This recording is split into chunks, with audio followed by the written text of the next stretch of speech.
And let's see.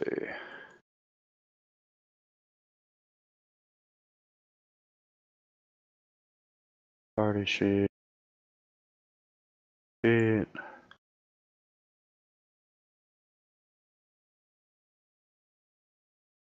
And everyone here, I'm assuming, has at least basic understanding of Fantasy Grounds.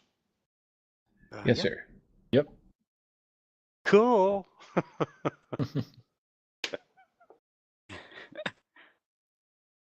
So I must be honest that some things I don't know exactly. So I would guess that I can't figure out like because I never play a character. It's the first time I play a character that has, let's say, healing capabilities.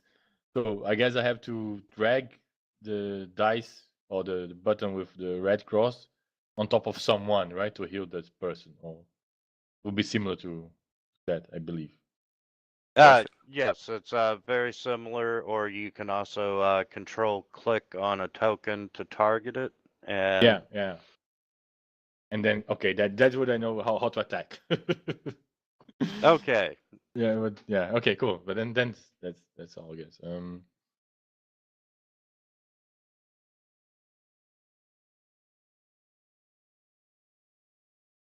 That is a good start. Okay.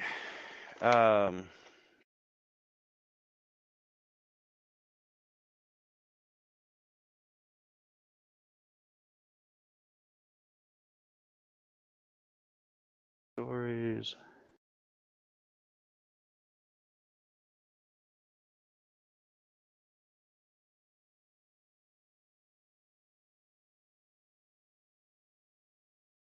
And for those of you all that have not seen it,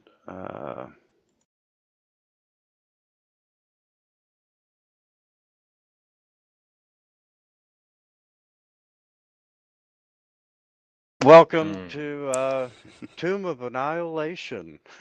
Yeah. Awesome.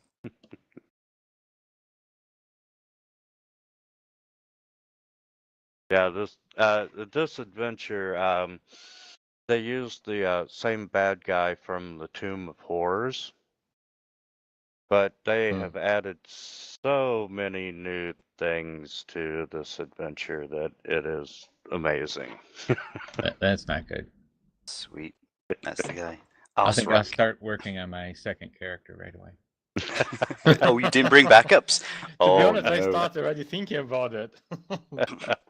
I got 2 backup characters ready to go. Just in case. You all start the the adventure being in the Baldur's Gate, and for the past several days, the talk on the streets and in the taverns have been about this so-called death curse, and it's a wasting disease that affects everyone who has ever been raised from the dead. And victims grow thinner and weaker every day and slowly but steadily sliding toward death that they once denied. And when they finally do die, they can't be raised. And neither can anyone else, regardless of whether or not they've ever been raised from the dead in the past. So right now, everyone that has just died cannot be raised, no matter what they try.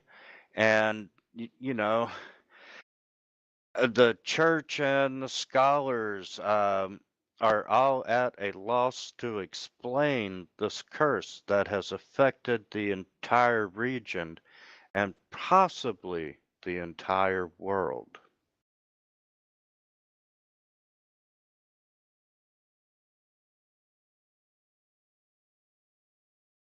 That And sounds bad for a cleric. Hmm. everyone's really quiet. Okay, yeah, well, we got to do something about this, eh? So,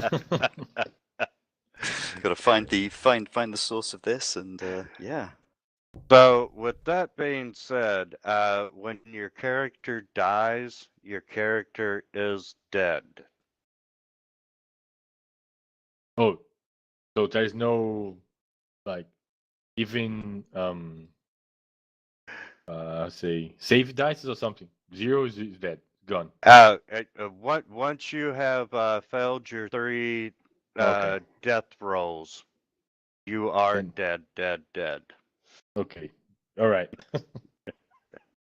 Okay, good to know. Okay, good to know. Maybe we should all get like healing kits.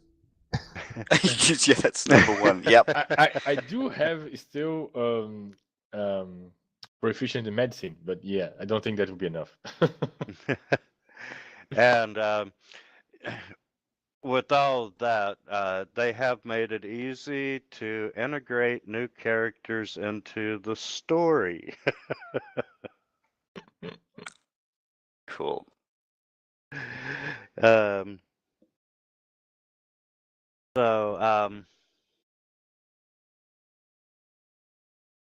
anyway, we are going to do the cliche beginning.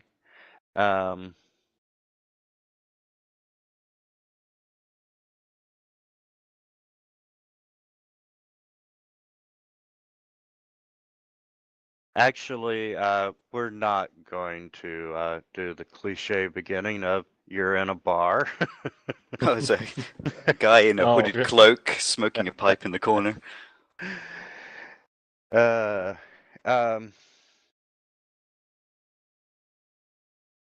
You have been,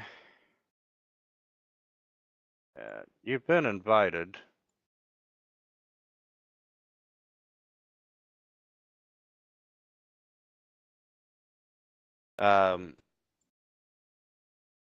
To the house of Sandra Sylvain, and she's a retired adventurer and merchant. And when you get to her residence, now each one of you all received your own individual invitation. And when you get there, a uniform attendant leads you up a grand staircase to the 3rd floor. And then they usher you into a wood-paneled room with a fireplace, comfortable chairs, and a heavy table bearing goblets and bottles of wine. The darkly paneled walls are hung with maps and charts. Racks and shelves and cabinets you see hold hundreds of rolled up maps and charts.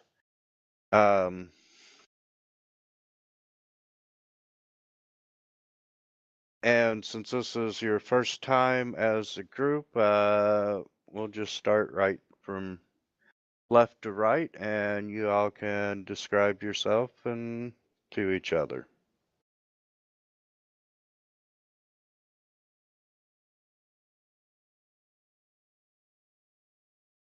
Mr. Runehammer, would you like to go first?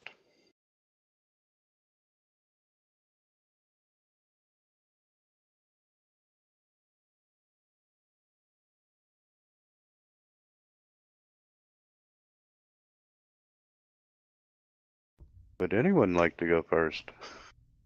I'm using Mage Hand to nudge him to see if he wakes up. Oh, can you hear me now?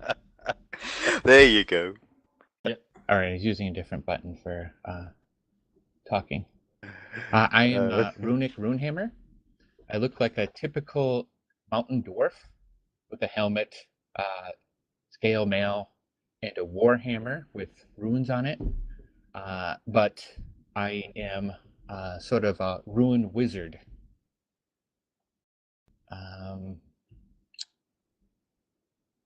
I hail from the Cloud Peaks near Candle Keep.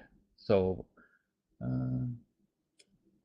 and other than having runic tattoos about my body, which you can't see right now, I just seem like a typical stoic, taciturn dwarf that doesn't approve of anything he sees.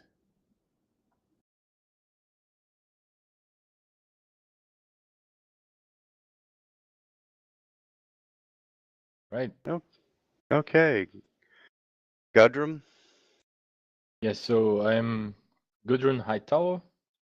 I am a cleric of Pelor, and yeah, so I'm elf, but I do not know who my parents are, and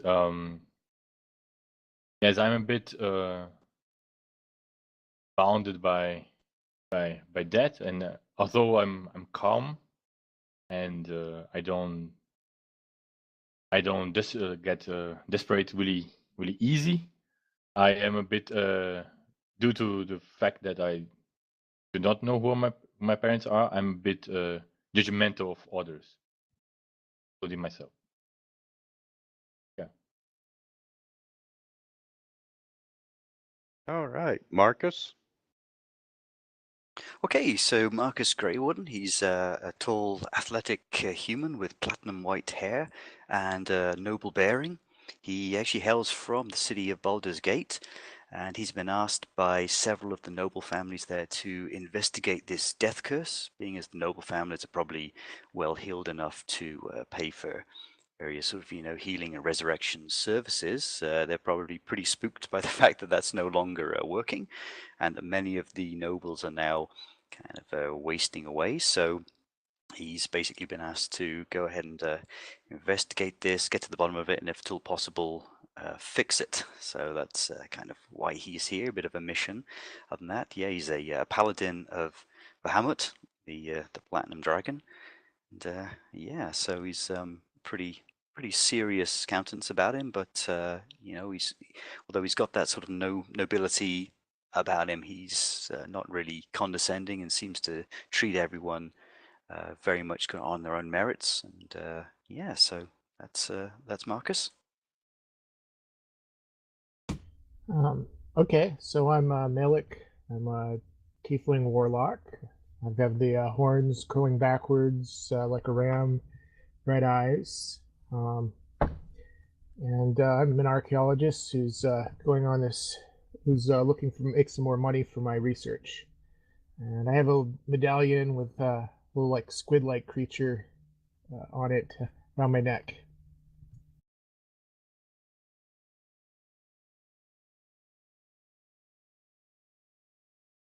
Okay, interesting group.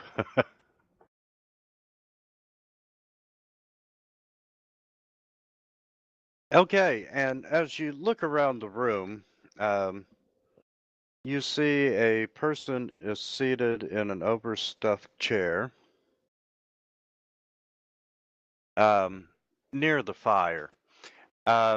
You really can't tell the gender because only the person's head is showing from beneath this heavy blanket draped over the chair. You see an embroidered hood and silver mask concealing the wearer's face. And even the person's dry, raspy voice provides no clue. But this figure says, "Help yourself to wine and seat yourself, friends. I hope that I may call you that."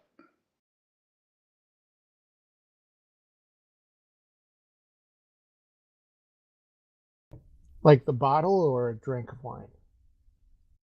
Pour yourself some wine and be seated, if you wish. Right, Marcus will probably take himself a goblet of wine, but he'll sort of stay standing. He's still kind of standing to attention, still a little bit formal, not quite sure what to make of this this figure, and he's probably not quite sure how to address this person as well, as if my lord or lady. So he's looking a little bit unsure of himself right now, but takes his wine like a good guest. Runic will not pass up an opportunity to drink, so he will take the wine and seat himself. I will also pour some wine, and I drink. I don't. Yeah, I get a goblet of wine, and then I ask Runic to taste it for me before I drink. Yeah, I drank. I drank half of them diet. Yes. Cheers, and then take the first sip. Great. Looks good. Okay, and Tiefling, you've never had liquor or wine before? I always like to have it tasted in case it's poisoned. I don't feel anything yet.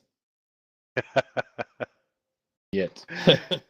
okay, it's pretty decent wine from what you would expect in a manner of the style where you're all at. Um, and the figure starts talking once you've all got seated, and it goes, I was an adventurer years ago. I died once, and I was raised from the dead. And because of that experience, I closed the door on that stage in my life and I quit adventuring. And the death curse you've heard about has struck me. I don't know how much longer I'll last before I perish. Clerics have no help to offer, and, they don't have a clue about what is happening. And my contacts in the Harpers have learned that the cause of the death curse is a necromantic artifact called the Soulmonger. According to their sources, the Soulmonger is somewhere in Chult. And for those of you all not familiar with it, it's a peninsula ringed with mountains and choked with rainforest. There's these enormous reptiles, savage goblins, and an army of undead that prowl its jungles and ruins. Um, Mapping the place has always been nigh impossible, and nothing is known about the region's current geography beyond a few miles from the coast. And working from dozens of sea charts and logbooks and explorer journals, I've assembled everything known about the current state of Chult into one map. I'll provide it to you if you undertake my mission. And pretty much, she wants you to locate the Soulmonger and, stop it and, therefore save her life. Yeah, Marcus is probably very quick to respond and say, yes, absolutely, you'll undertake this mission. Well, stopping the soulmonger would save many lives, right? How much does it pay? I follow that question. um, if you all take the mission, she promises you each a rare or uncommon magic item delivered upon successful completion of her quest. That means you get to choose an appropriate item, subject to DM approval.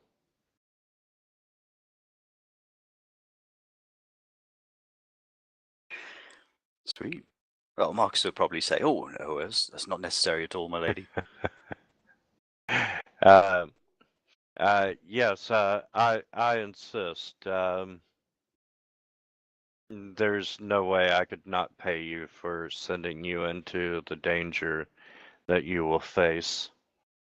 And she will also give you 50 gold pieces each, so you can have some coin to prepare for the adventure. Sweet. Because That sounds like a plan. there are supplies that you will need, and would be 200 gold pieces. Okay.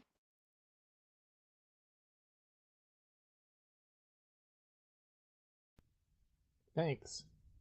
And Mrs. Sylvain. Do you know what the submonger is? This artifact, but which kind of artifact we'll be looking for? Other than it's an artifact, my contacts in the Harper couldn't really tell me anything. Chances are it is a large artifact and not like a trinket or a brochure, a brooch, necklace, anything along that lines. It would be something rather large and massive.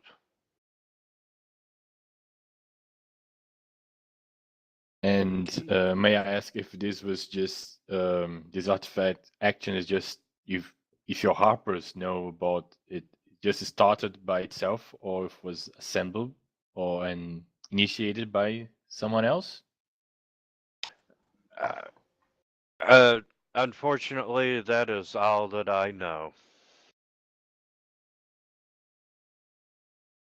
I All right. think I'm gonna have to vote for inspiration for Melech there. That's awesome.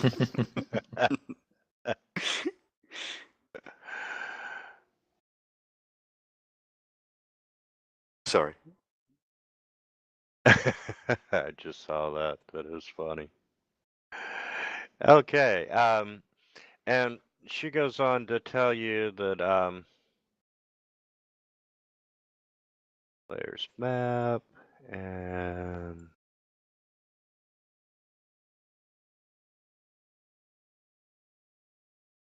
that down, and she has her servant go over, and he grabs one of the rolled up maps and he brings it over to you and hands you her map of Chult.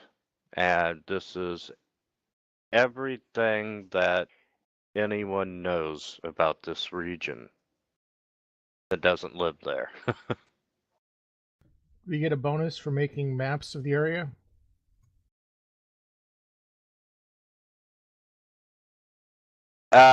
Not from her, but I'm sure that you could probably sell your map if you return.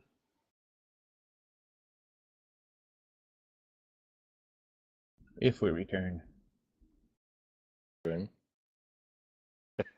right.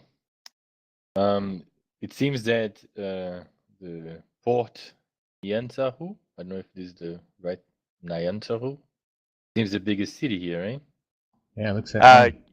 Yes, and let me bring up my tokens.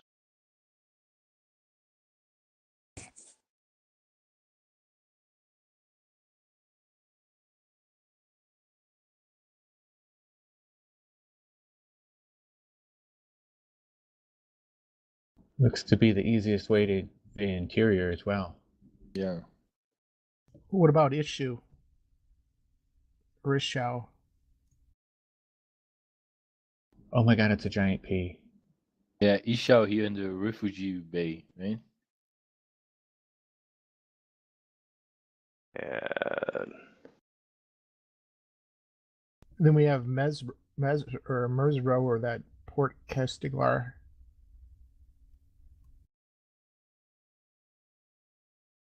okay, when you I'll put a little P on the map so you all know where you're at.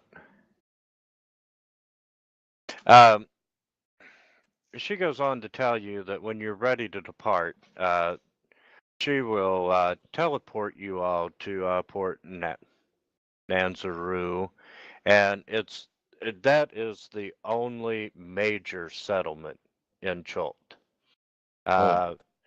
She's been there several times before, so there's little chance of a mishap in teleporting.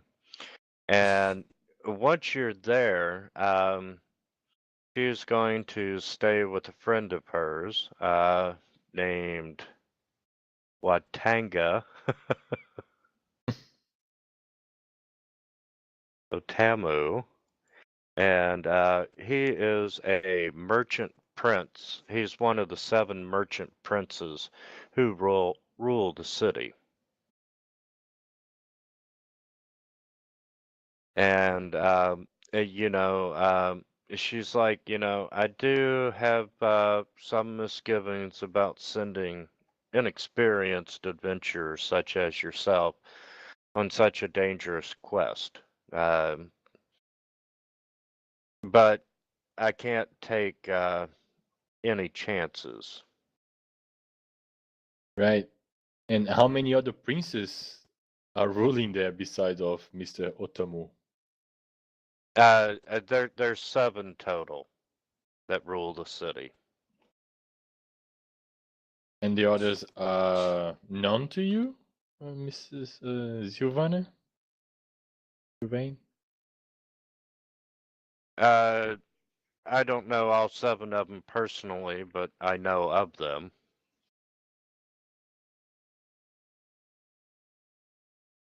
All right. Okay then.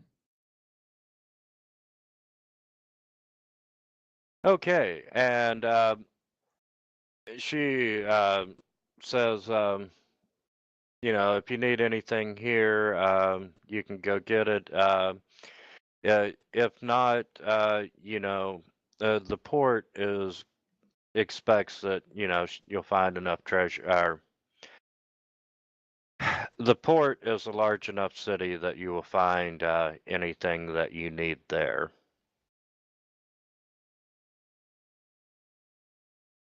And she also kind of hints around that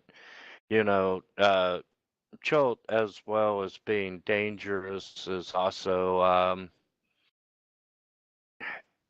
got a lot of treasure for the taking. And, you might even find enough treasure there to make you rich. Hey, I'm so buying a healer's kit before we go, if that's okay. Well, lets you use the skill without having the skill, kind of. So I think we should probably all get it. It's not a bad idea. Get what? I'm sorry, didn't hear that? Sorry, a healer's kit. So it it means that you can stabilize someone who's bleeding out. If you all would like to, I'll be nice and give everyone a free healer's kit. Uh-oh. It sounds that want to be very useful. Yeah, exactly. Oh boy. Okay, sweet. And also, while you're dragging those over to your inventory, Chult is pretty much like the rainforest. It is hot. It is humid. Temperatures regularly reach 95 degrees Fahrenheit, 35 degrees Celsius during the day. And at night, it seldom falls below 70 degrees Fahrenheit, 20 degrees Celsius. You are required to drink a lot of water while you are there. So I'm going to give everyone 2 free water skins as well.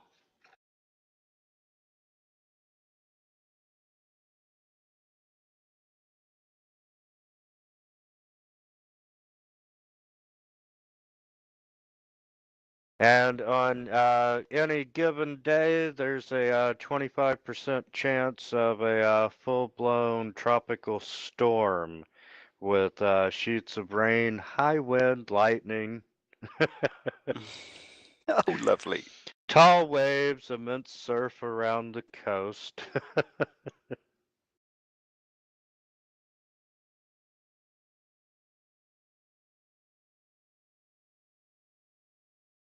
You said how many water skin? 2 extra? 2.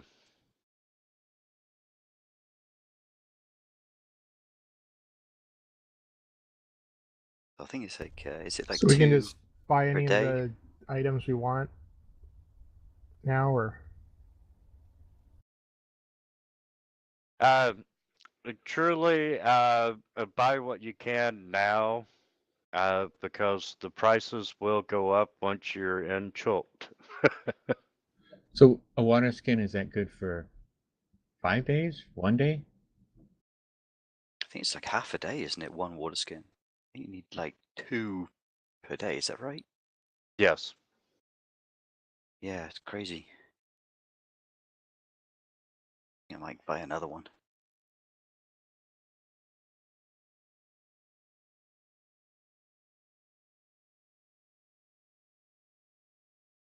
So if I would like to swap, not swap, like sell something from my things here, can I just remove and sell for half of the price, or how would you do? Because I have like basic things from cleric that I actually don't wanna carry. Truly, since we're just getting started, you can swap it out for the full price that you paid. Oh, okay, cool. Yeah, I'll be fair initially. Appreciate that. Oh, in my 2 APs, I told them, you know, guys, for the first 3 books, I've been a nice guy. For the last 3, I'm not going to be nice. Oh boy. Runic's gonna look before we leave for some bug netting or mosquito netting, maybe around his head, or that he can use when he sleeps. There is some stuff once you get into Chult that is it's an oily salve, and it's recommended.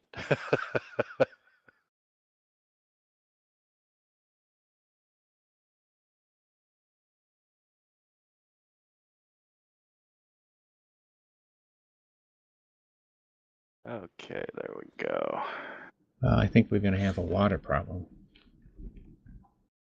Yeah.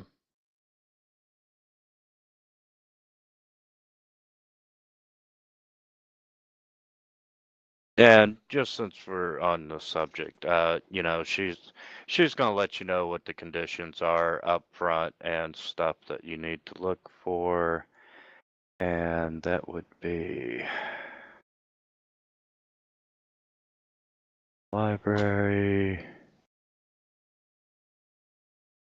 equipment.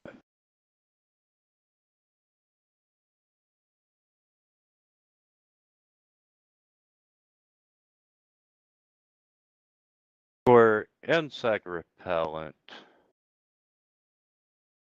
the block, and incense.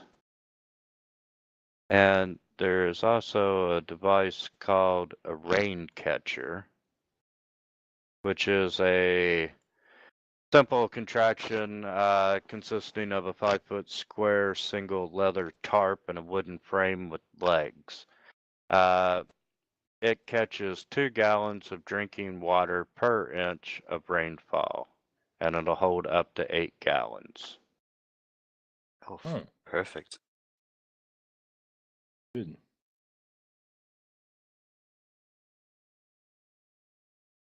Right, definitely buying some salves, and I'll definitely buy one of those rain catchers.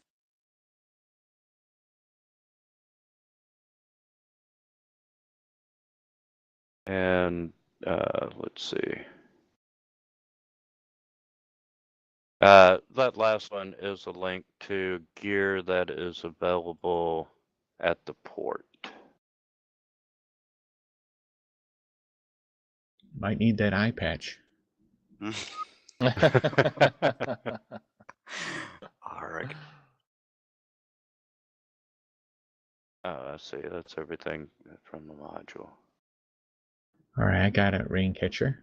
Anybody else got one?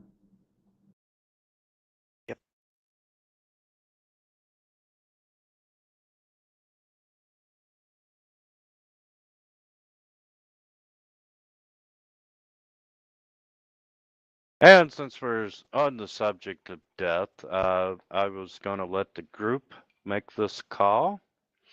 There is a meat grinder mode. No. Oh God. Which Just nope. means that your death saving throws are a 15 instead of a 10.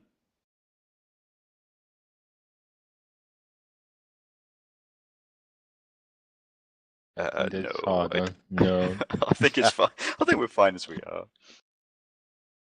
I just wanted to throw that out there.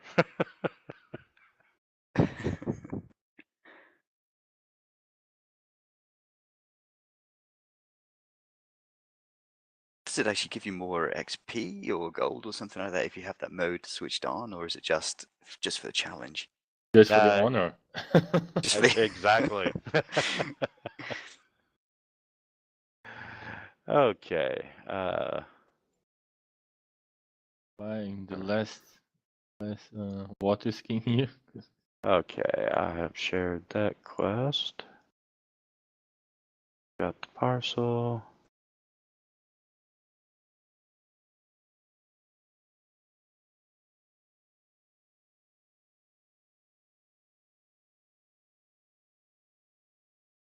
And when you're ready, I'll teleport you all to Chult. Yeah, rock and roll. Okay. Last second. No problem. There's a symbol of Bahamut. That's awesome.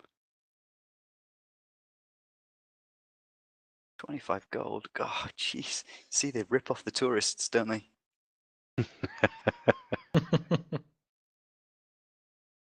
Oh, wait. This is the first adventure that has really taken into account economics and supply and demand. Oh, let's see. You're on the other side of the world from the Sword Coast. Yeah, that's twice as much. Ooh, you're wearing that color? It's now 3 times as much. Oh boy.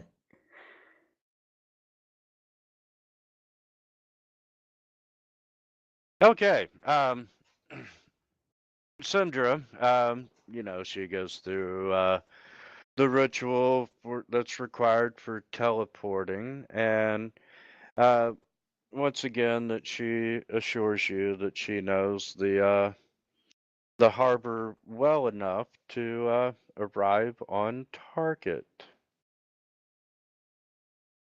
And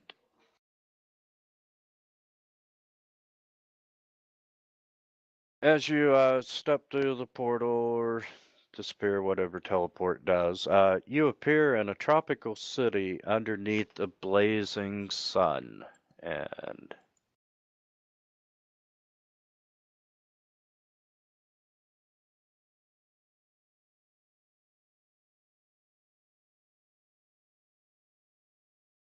Cool. And you hear the familiar sounds. You are down here in the harbor ward.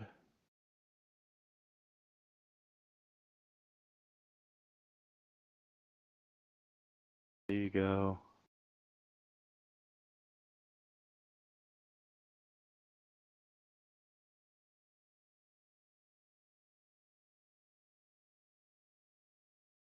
And you hear the familiar sounds of the harbor, creaking ropes, slapping waves, heavy barrels rolling across cobblestones. You hear voices shouting and cursing in unfamiliar languages, filled with clicks, inhalations, and sing-songy words that make it almost sound musical. The aroma of unfamiliar spices and tropical fruit mixes with the the smells of fish, tar, and canvas.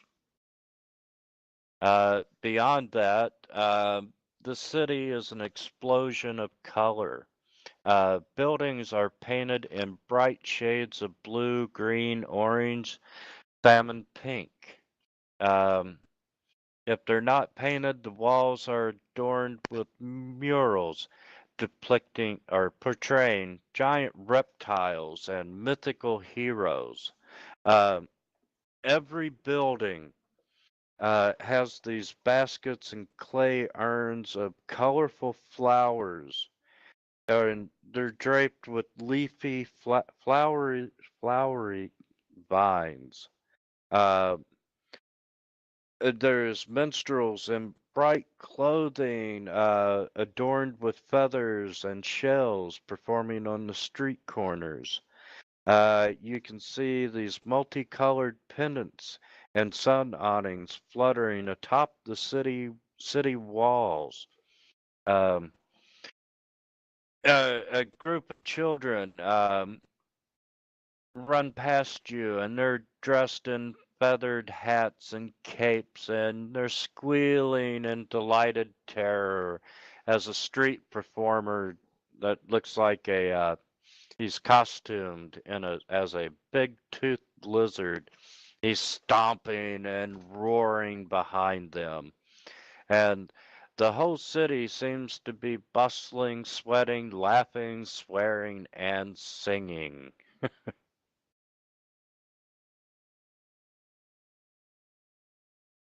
And that is your first impression of Laporte. Awesome. That's so cool. Well, we should definitely figure a way away from the singing and to our first dig site as soon as possible.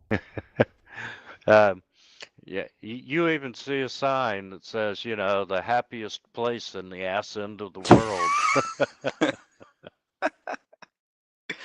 See, that's the thing about the Forgotten Realms. They turn everything into a theme park, don't they? Yes, they do. And when you get there, Sandra recommends that, you probably need to secure rooms for yourself. And she recommends the Thundering Lizard or Kayla's House of Repose. Kayla's is probably the best place if you want a good night's sleep. And she tells you that both ends are located near the Red Bazaar in town. And that she's going to the villa of her merchant rents. And she'll be there for the remainder of the adventure. Will she stay where again? With the Wakanga? Yeah, with Wakanga. Shall we go there with her? Can we follow you, Mrs. Giovanni, to get to know this Wakanga? This Mrs. Otamu? Yes, I'm more than happy to introduce you to Wantanga.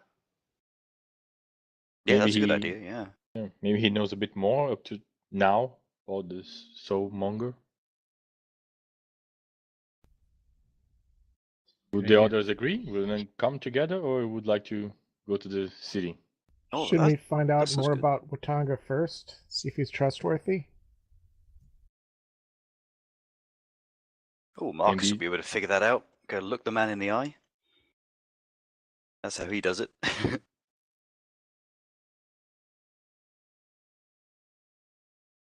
We can also split, right? If you want to, like, we could go and check him directly, and while someone else could go to the city or to the, where's this part here on the bottom, the market part?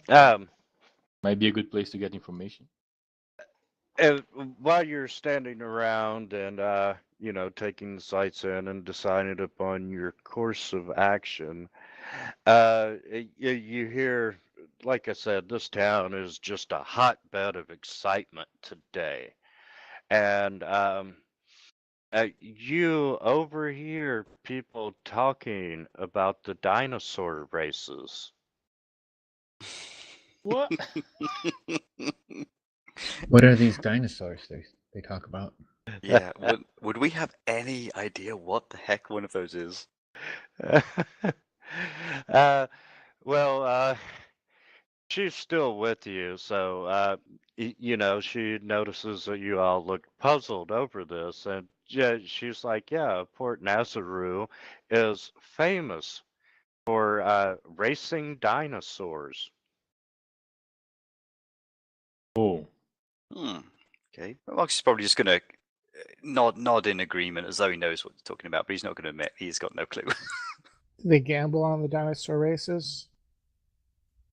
Uh, yes, I'm sure that a lot of people gamble on them. So you guys want to see the dinosaur races? I would be interested in seeing what this dinosaur is. Yeah, I mean that sounds Yeah. pretty good as well. I mean, Yeah, there's let's- going to be a lot of people there, so another place to possibly, you know, chat some people up whilst the races or whatever these things are, these dinosaurs, whilst that's going on. Perhaps Okay. get some information. Okay, so let's go then.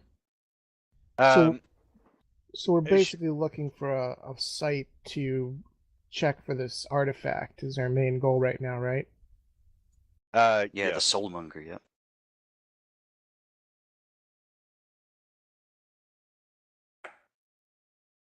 Are there any like magic shops in the area or seedy occult hangouts? In this town, you are going to be able to find everything. And let me locate where the dinosaur races are.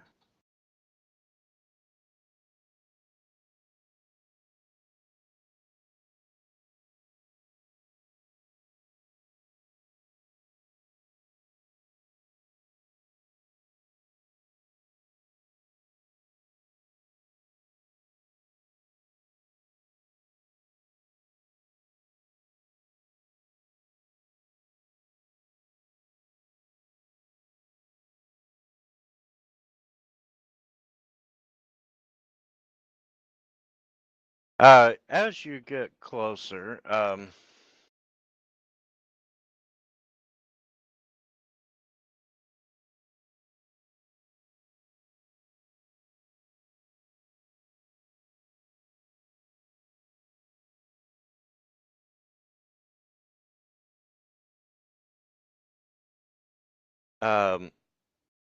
she directs you down toward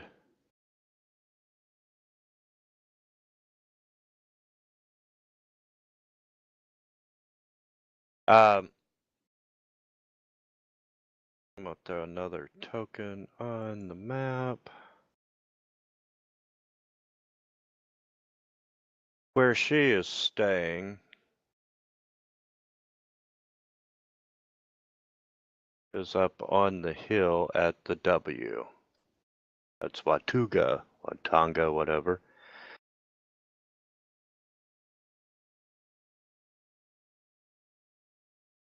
And you all are going down into a section of the market ward. Sounds good. Oh, I'm sorry. I disappeared off the map. Yeah, it continues down there, doesn't it? You might have to scroll down. Yes. If you don't know, when you're looking at the map, you've got that little golden compass in the bottom right. If you click and drag on that compass, you can change. It'll scroll the map. Oh, that works. So the W is where Watanga is?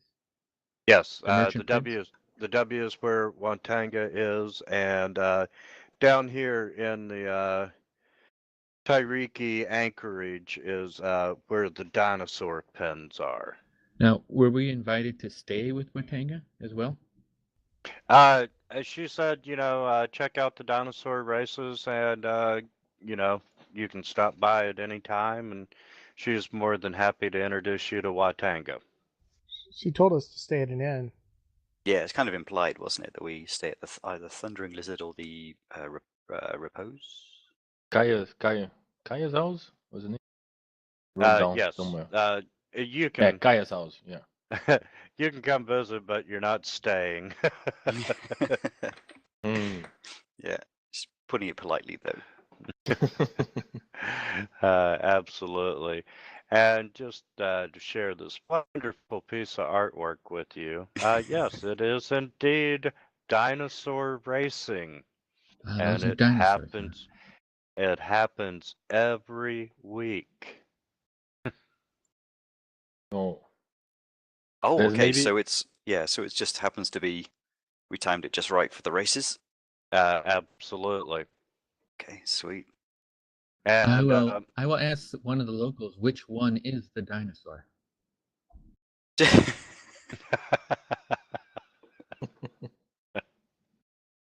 they have like dinosaur riding lessons you can pay for, or? There's you can buy a dinosaur and enter your own dinosaur. You can join a team. Yeah, screw the adventure, screw the soulmonger. We're just going to start up a racing team, eh? How much do the But- dinosaurs run for?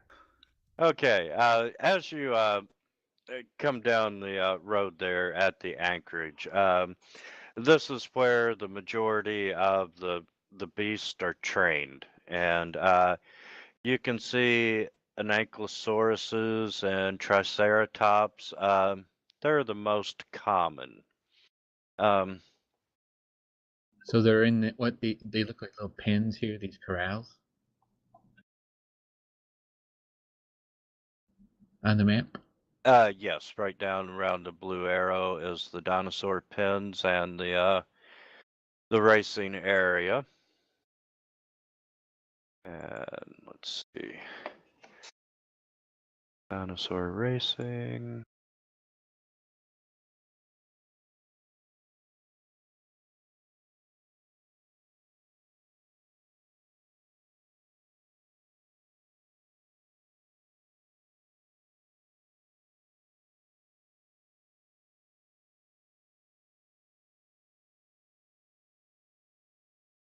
And there we go.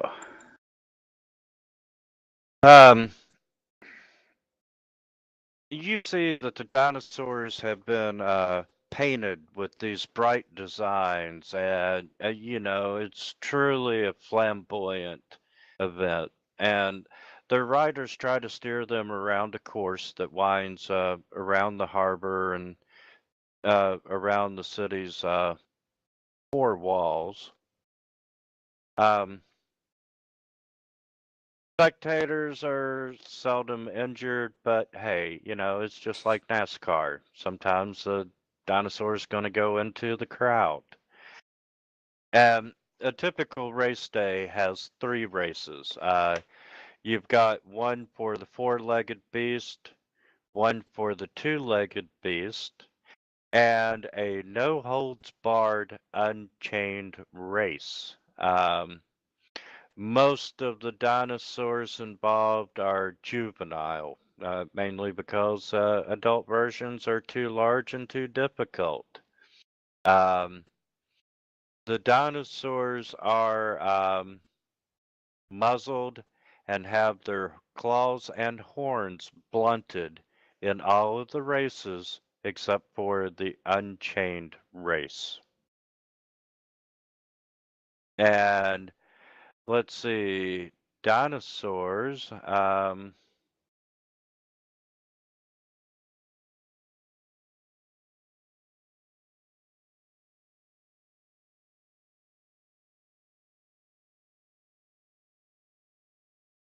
You can buy a dinosaur for a couple hundred gold pieces. Well, Maybe looks like that's we too have to far make from some my money. budget. Yeah.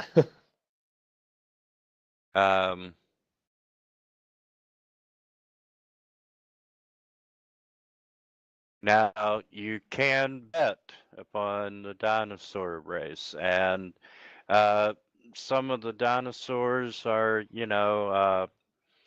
Big Honker, Ubudo's favorite, Banana Candy, Bone Cruncher, Grunge Stomper, Scarback, Nasty Boy, Jungle Princess, and Mountain Thunder. Hmm. All right, I'm betting on Nasty Boy. How the betting system works? Do you have already like bets going on? Give me a minute to make a note on who's betting what. Oh, okay.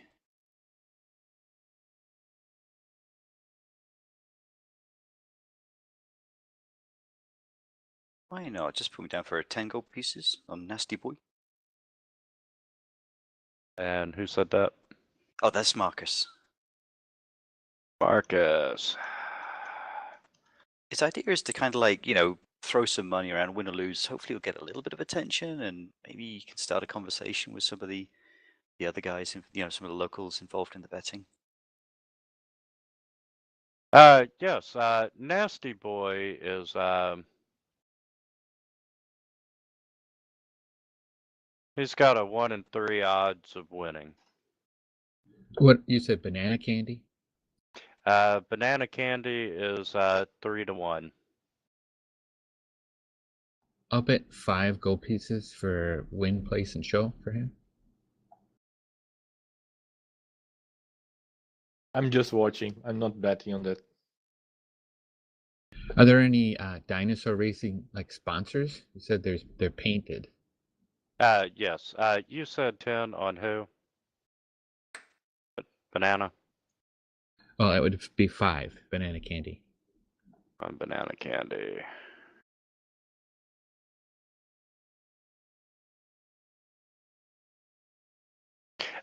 Yes. There are, it's just like a NASCAR race. You do have sponsors behind the dinosaurs. Um, you even see one team that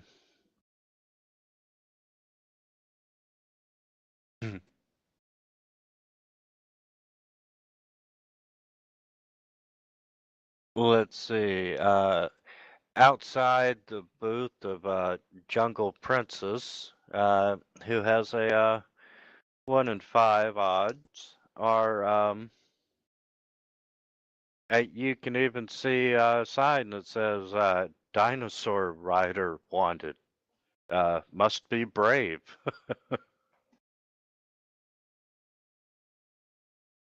If you guys are interested to try, I'm not.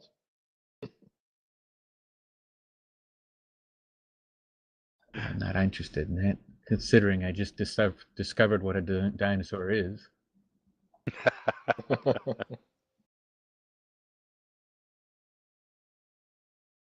Okay. So Marcus is betting 10 gold on Nasty Boy. Runehammer is betting 5 on Banana Candy. What was the third And one? let's see, you got Big Honker. He's at 7 to 1. Ubuto's favorite. He's 5 to 1. He's actually a young Triceratops that's on a streak. Banana Candy at 3 to 1. Bone Cruncher at 2 to 1. You got Grunge Stomper at 1 to 1. Garback 1 to 2 odds. Nasty Boy 1 to 3. What Jungle kind of dinosaur is Nasty Princess. Boy? Nasty Boy is an Allosaurus. I'll put And 5 on Googling Bone now. Cruncher. There. 5 on Bone Cruncher. Yeah, from Melech.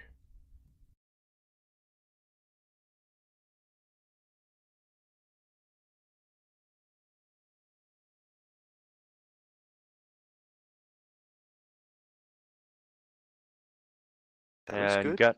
Gundam, you're not going to bet, No, correct? I'm not betting. Yeah.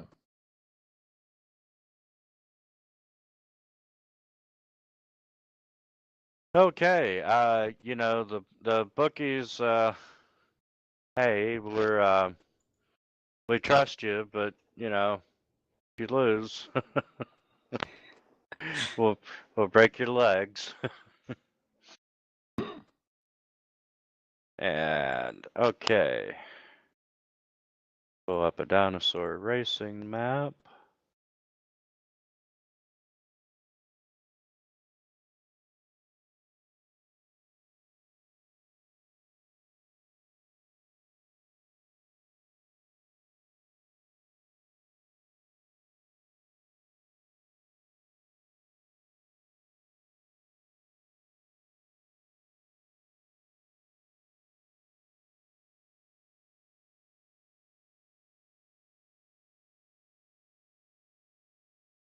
And for the just to make life easy, we'll this is the Unchained race. I need some tokens. And guys, would you make an initiative roll, please?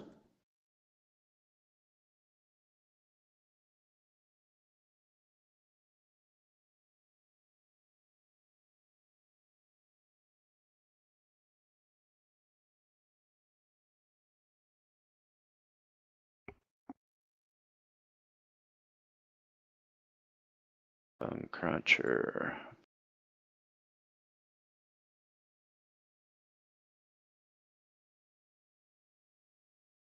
Boy.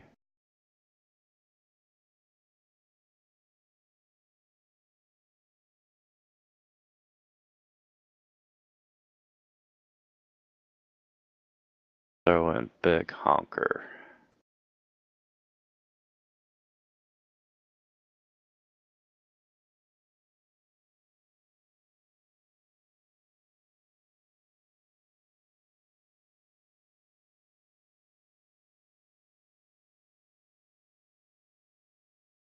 Okay. Yes, this is the dinosaur race, and to make life simple, it's a straight shot with roughly 300 to 400 feet. Each dinosaur does have a base speed, and actually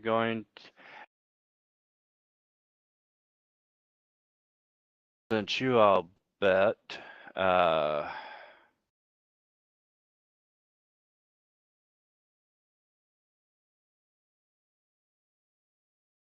let's see, Runehammer, you actually bet on Banana Candy, which is the sea icon. Okay. And to actually get your dinosaur to move, make a roll a d20. In the tower? No, you don't have to. This one does not have to be in the tower. Oh, my favorite roll. The 2.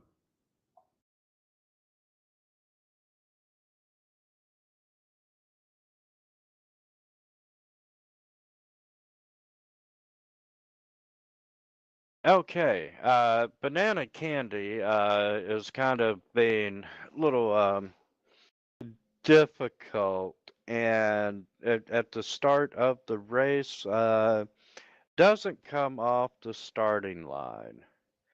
And Melech,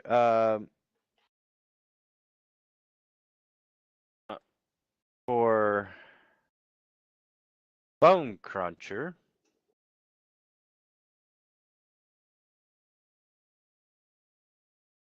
And which is a Tyrannosaurus Rex.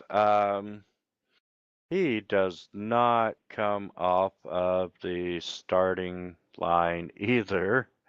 And the same for Oh no, would animal handling help at all here? Could I coax him along somehow?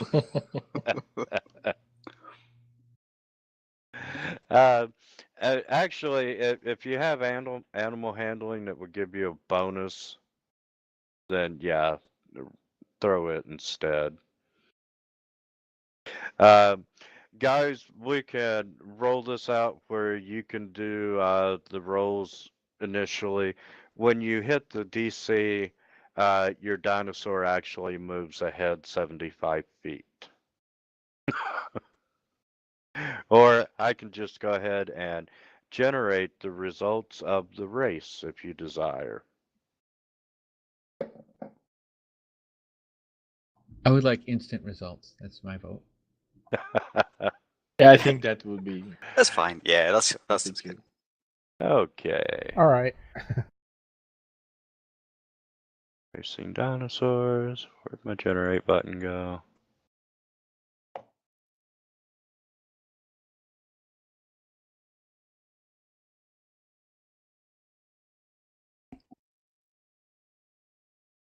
There we are.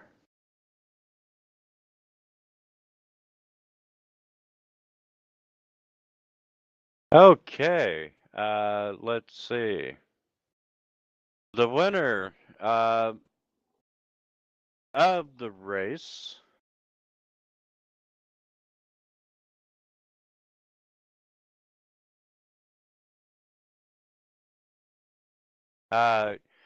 Ubuntu's favorite one, followed by Grunge Stomper, followed by Mountain Thunder, followed by Big Honker, followed by Banana Candy, Scarback, Bone Cruncher, and Nasty Boy did not finish the race. Yep, classic. All right, pay up.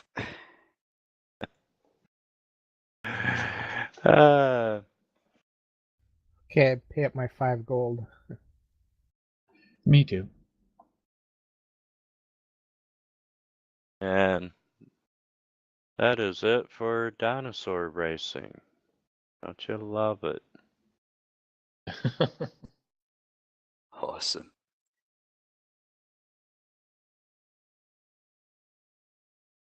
Is there anyone around like that we? Yeah, You see? it's a big event. The streets are packed with people.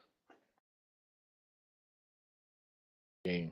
Do we see anyone, let's say, standing out? Maybe a merchant or a booker of this bet or something like this? Well, they just paid their bookies, and you are on a busy street, and a lot of people are. Half of them are happy about the dinosaur races, and there are other people who are not.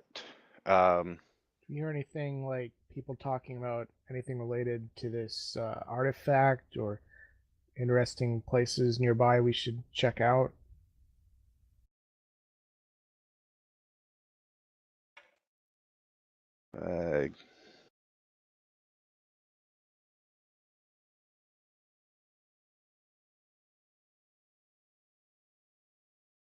Try like listening to the crowd, see if I haven't heard anything.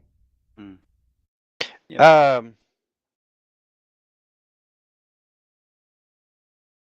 In this particular section of town, the majority of the chatter is, related to the dinosaurs. But you do hear a little talk of that the jungle is full of nature spirits, weird little elemental creatures with masks. They don't speak. They haven't been known to be harmful, but you probably shouldn't take their magical powers lightly.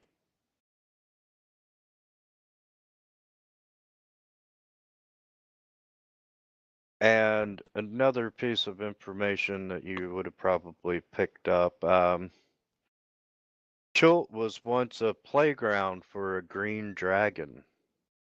Her bones mark the location of a hidden treasure trove.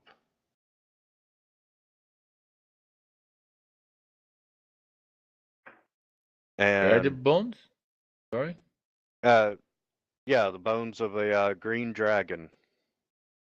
And you know, it's supposed to be somewhere east of Mesro, which is a settlement here in Chult. Past the Laughing Gorge, and you know, you might stumble upon the dragon bones and earn yourself a place in the history book.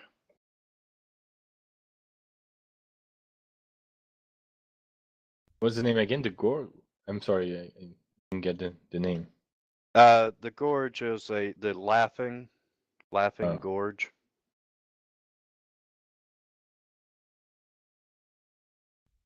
I think dragons are a little strong for us right now, though. Sounds like the dragon's dead, though, right? Yes, that's what I would assume. The Yeah, bones of the I dragon. can handle a dead dragon. Yeah, that Why sounds good. wouldn't they have more dragons if they have dinosaurs?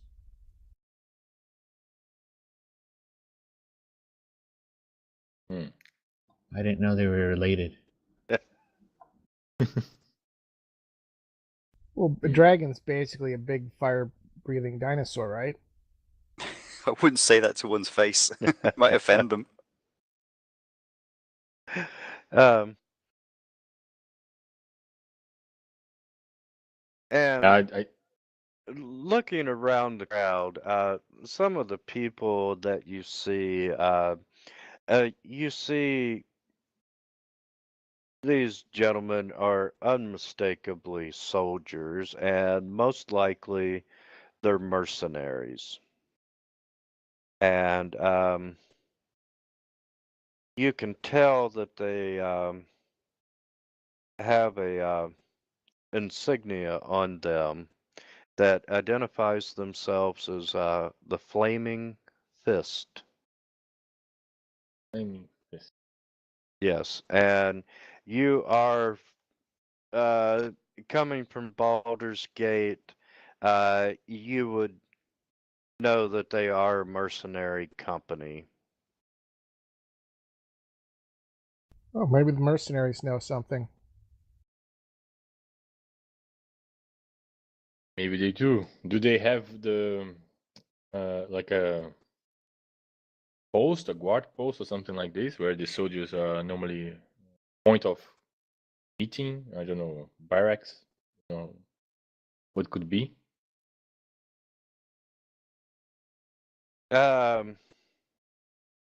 It wouldn't be difficult to get directions to it.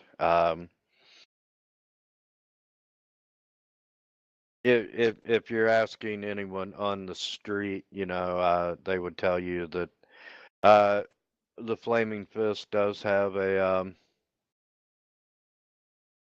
an outpost here in Chult.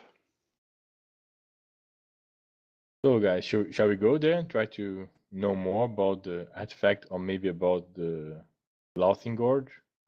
I think after we meet with Botanga, which All is right. our main contact, that might be a good idea. All right. So, Could shall ask we him go if he there? has any suggestions where to go. Yeah, Wantanga is probably a good start. Could be free food and drink there.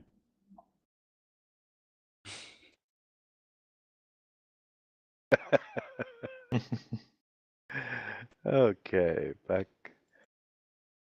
Find a map for him now.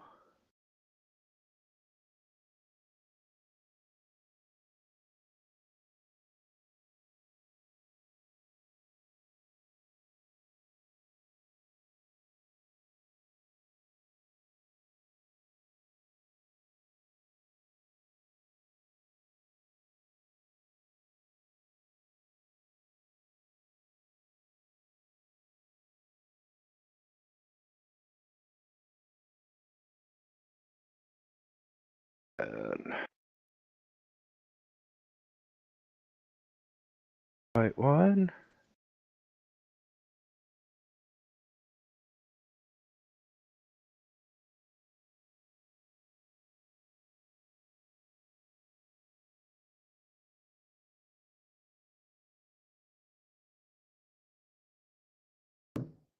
And yes, that is the right one. Ah, cool.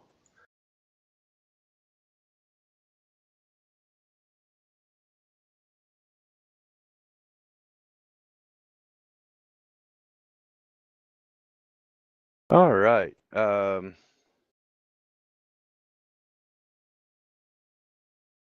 you guys on the map, and I'll share the villa with you. Hey, see, now we're talking.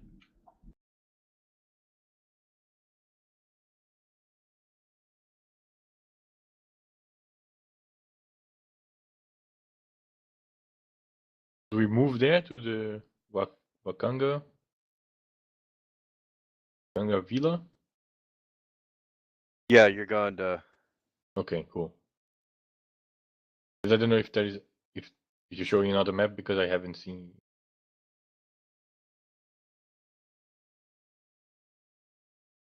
I'll put you up there, so remember that.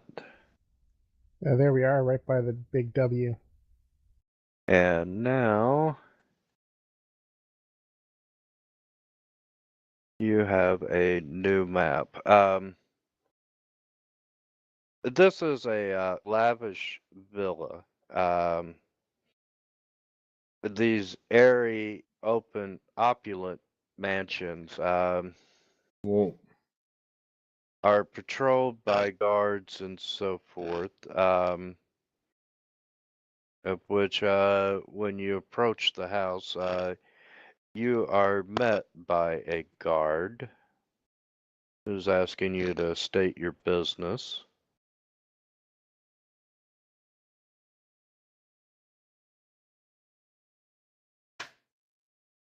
Yeah, all right. Yeah, Marcus will probably stride up to this guard and introduce himself and explain that we are friends to Lady Sylvain, and we believe that she is staying with her friend Prince Otamu, and we just wish to meet with the prince. Yeah, what he said. roll for initiative. The guard acknowledges, and he's like, yes, we were informed that you may be stopping by. And he takes you up, and you enter into the entryway of the house. We put you guys right up there.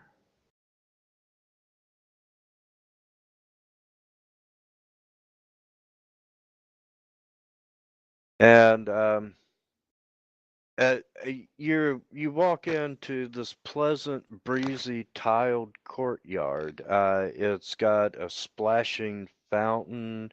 There's these green plants.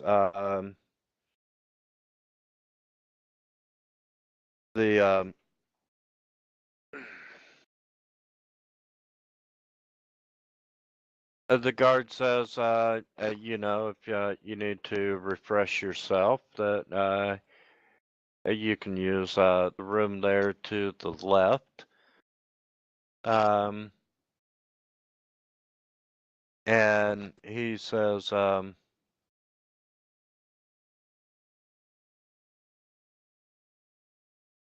that he'll fetch someone and they will be right with you. And as you're looking around,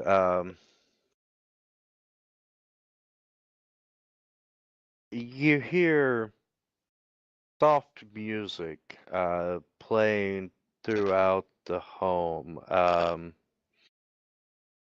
And you see crossed swords mounted on the walls throughout the rooms that you can see. Ooh, detect magic.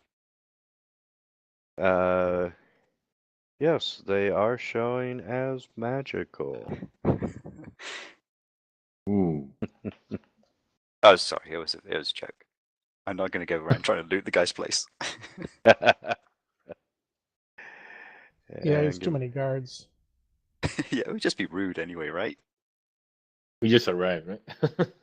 Yeah, I see a map and just assume dungeons straight away. Should we check for Right. traps?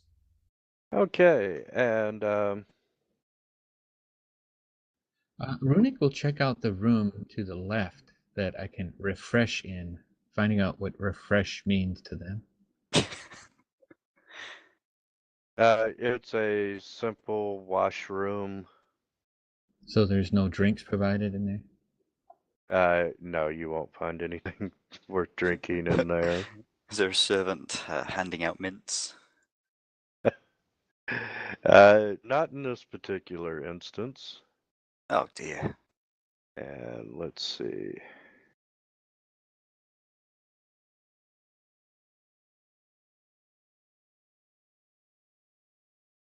And that's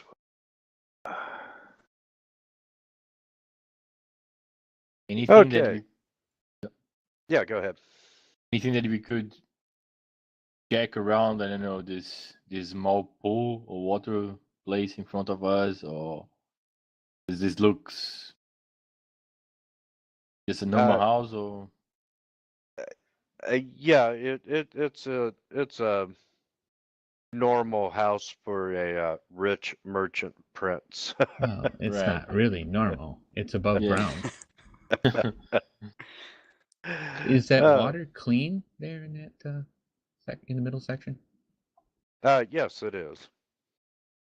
Well, I'll take the opportunity to fill up my water skin since I drank so much. I'll make sure no one's around. I know that's kind of rude. Not a problem. And a few minutes pass, and Wakanga comes in and says, "Greetings, friends." Oh greetings, yeah, Marxel. Mr. Otamu. Greetings, Your Highness. And he's like, "Yes, we were told that you were coming, and any friend of Sandra's is a friend of mine, and welcome." And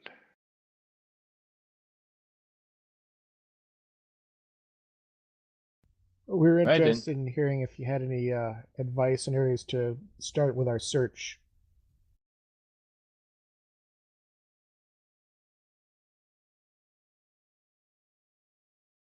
yes, let me find him so I can put him on the map.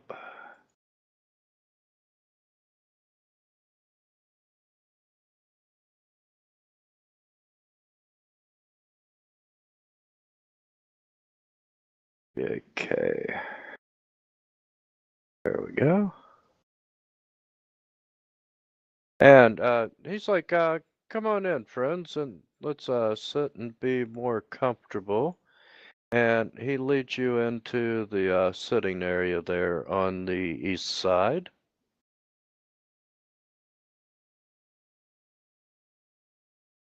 And come in, grab a seat. May I offer you refreshments? Yes, please. Yeah, sure. Thank you. And he claps his hands, and a few moments later, a servant appears with drinks and whatnot, and passes them out. And he's like, "So, Sandra is currently resting. What can I do for you, gentlemen?"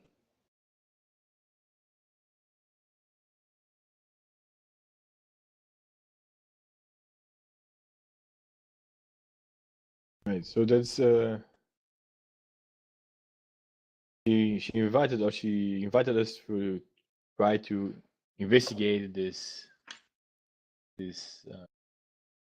artifact that's causing this kind of curse or magic, and we would like to know if you already know something about it or information that you could help us to start our search.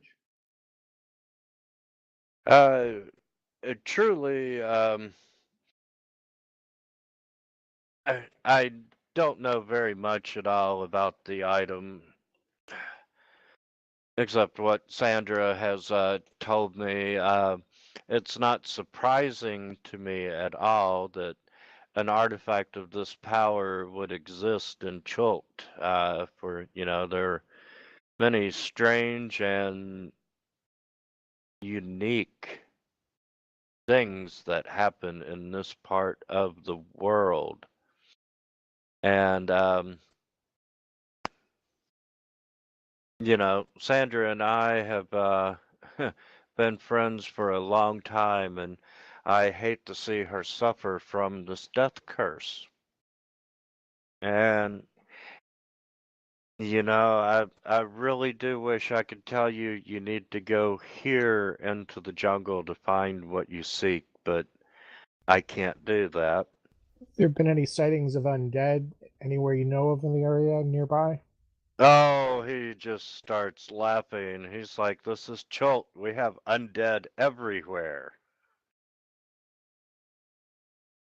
And how long have you know how long have this curse happening? Like long time, like few days, many weeks? Okay, from the best that everyone has been able to determine, and out of character for a minute, um, what happens to people who have been raised from the dead, every day that goes by, they lose one more hit point. Mm. And out of character, you have like 79 days to save Sandra.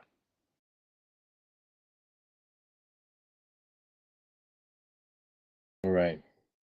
But you don't know So, how long have been happening, right?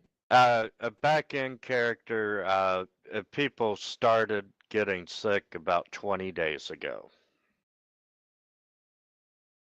And the only thing that the victims have in common is they were all raised by the dead at some point in time in their lives. That sounds horrible. And he truly recommends that you hire a guide to take you through, to help you navigate the wilds of the jungle. And he stops for just a moment and uh, appears to be deep in thought. And he's like, "I'll be right back." And he gets up and he quickly, like he runs out of the room like he remembered something. And you don't feel anything strange.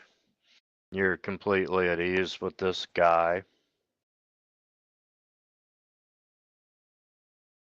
And he returns and he's holding this tattered, water damaged journal. And he's like, this was brought out of the jungle 15 or so years ago. And it describes a wizard's exploration of various places in Chult. Um, Unfortunately, there's not enough detail to say, hey, this is where he was at on a map. Um,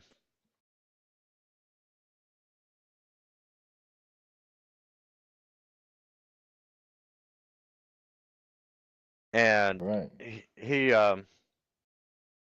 like, now I can't show you where they found this journal. And he's like, like I said, she's my longtime friend and very near and dear to me. So, this may help you in your task. Oh, thank him for that and say, yes, I'm sure that will be most helpful. Great. And- Let's take the book and find us a guide. And Yeah. he also says that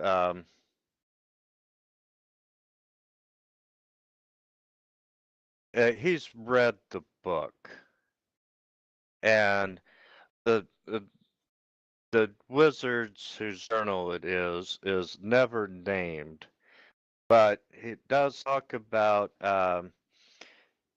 his only traveling companion was a shield guardian named Vorn, Vorn, Vorn, and he goes, if you're out there and you happen to find Vorn and its control amulet, I've got a spell book that contains 15 spells that I will give you as a reward.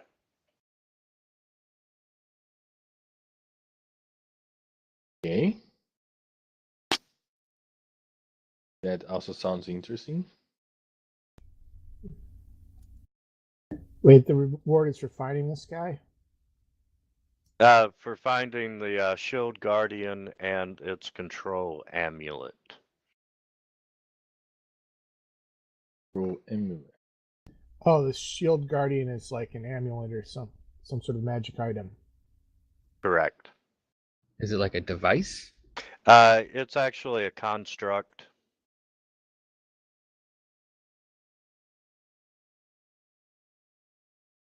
Oh, okay.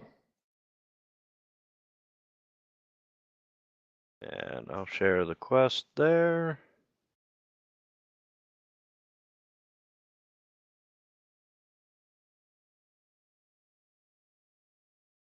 The Wizard's Journal.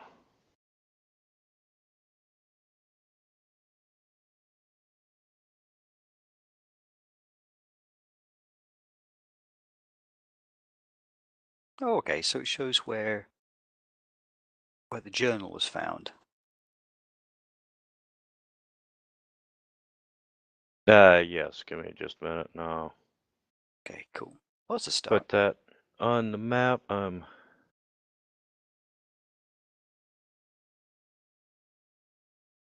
See, can I do a search that way?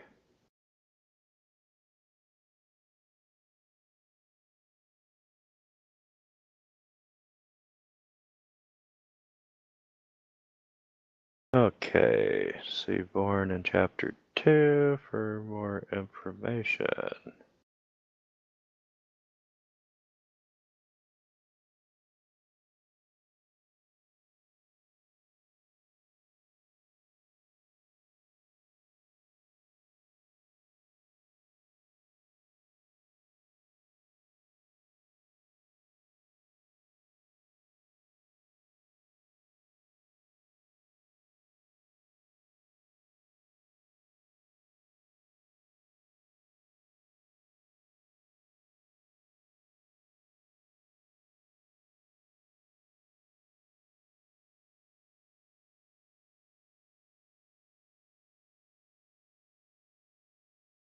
Okay. Now, where's the player's map?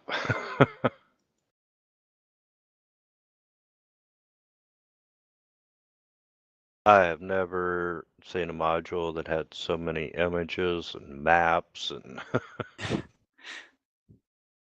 Well, I guess we got our first quest. Search for Vorn stuff. Yeah, do we have any? We got a mage in the party, right? Because Runic. Okay, there are the players' maps. Oh. Book, battle maps.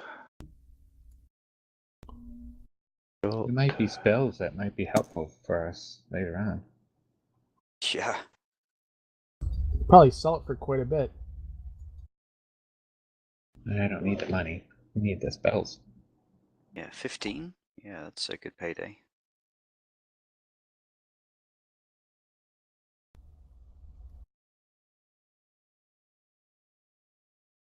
Oh, come on.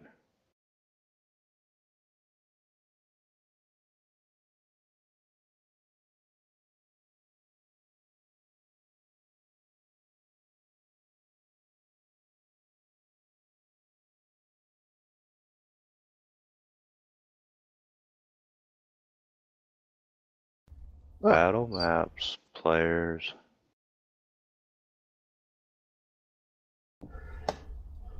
I can't find the damn map. so we're There's a heading little off. toggle button that you can, if it says all, you can click that to shared, so it just shows the ones that you've shared. Don't know if that'll help.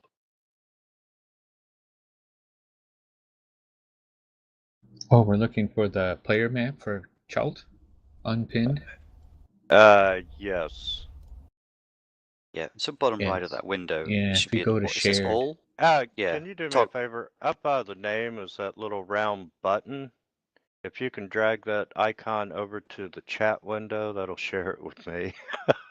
Oh, I don't own the record, so computer says The no. play a map of play a map shot unpinned. This is what you want.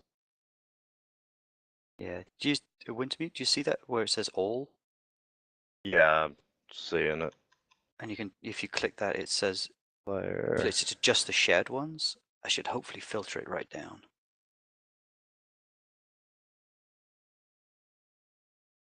It's just there we go. Oh, there we go. Finally, damn it. Okay. He identifies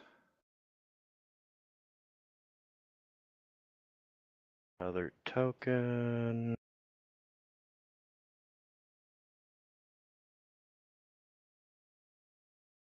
That the journal was found in that area. Okay. Okay. How far away is that in kind of like days travel? Okay, every hex is 10 miles. At a normal pace, you do 1 hex per day. At fast travel, you can do up to 2 hexes per day. So if you take... Go ahead. No, go ahead, go ahead. He does point out that Camp Righteous was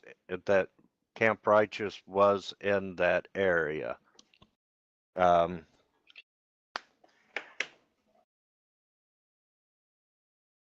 Right. is it a Well- friendly location? Is it still active or?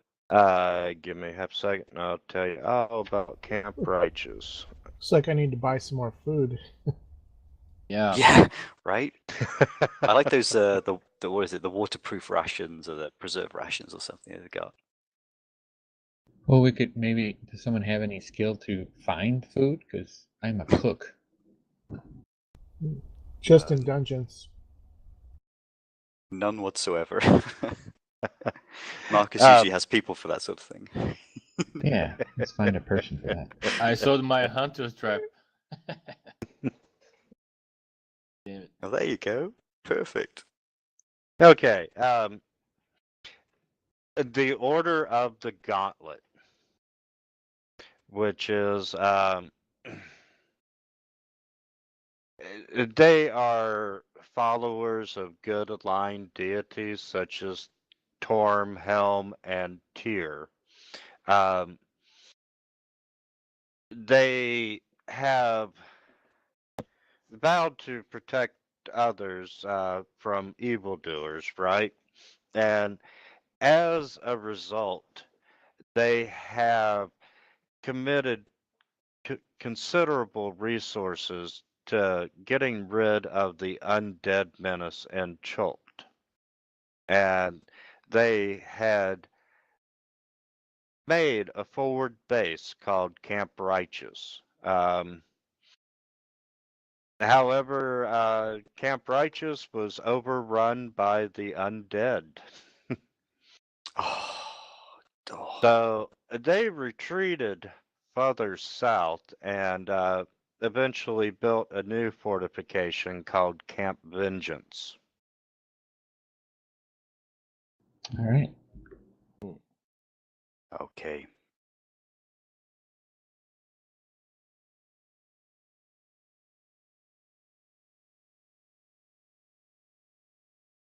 Cool. So Camp Righteous looks like a good place to start. Yeah, we should definitely swing by there, check it out. Well, And- minus the undead that now rules it. Yeah, we can do some clearing out of undead of our own. Yes, if you are in the jungle, you're going to encounter 2 levels of undead. Some and a lot. Okay, let's go for some first. Can you tell I'm really trying not to sugarcoat things? Okay, maybe we could try to get the guide and the boat, and then we follow the river. It'll be Yeah. faster, right? Like double the speed, That and sounds then we good. try to investigate at least Camp Vengeance. Yeah, Yeah, we guide, could- boat, food. Yep, food. Yeah. And food, ask, yeah. We could Ask what ask kind of- Batanga, whoever has the highest charisma, what guide he recommends. Or Yeah, I'm Yeah, not the trustworthy guy one. with charisma. Yeah, he's gonna impart some knowledge to you and just tell you a little bit about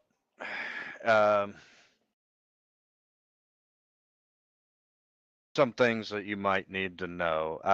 And there are several factions in Chult. One of them is the Emerald Enclave, and they are a widespread group of wilderness survivalists who preserve the natural order by rooting out the unnatural threats. They really want to keep civilization and the wilderness from destroying one another. Their main concern is protecting inhabitants from the undead. You also, as you know, you have the Flaming Fist, who are mercenary group here in this area. You also have the Harpers, who are the spellcasters and spies, and they oppose any abuse of power. They have people gathering information all throughout Chult.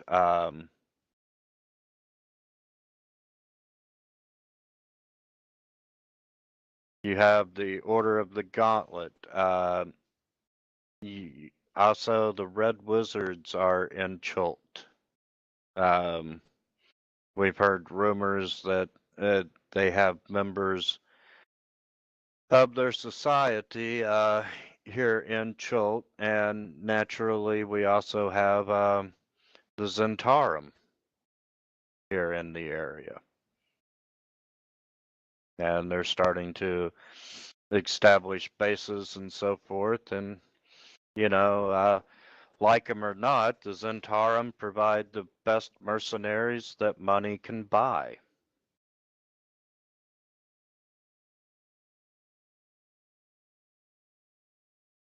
And he says, as far as guides and so forth, that, you know, it's not hard to find a guide when you're in town.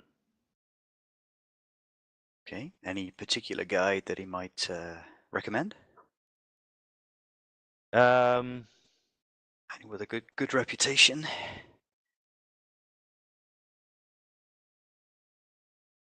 no, not really. The guides are,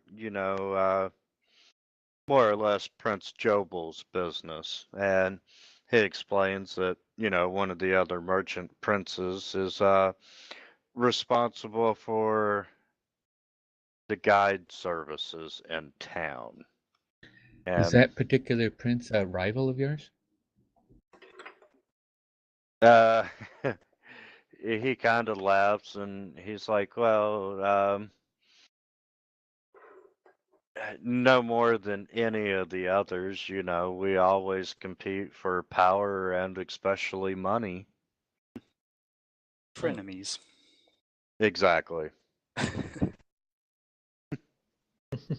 Well, let's head out to the bazaar and find us a guide. Yeah, he says, you shouldn't have any problem finding any guides at inns and taverns and so forth. And, just ask someone at one of the bars and, they'll point you in a direction. Right. Thundering lizard it is then.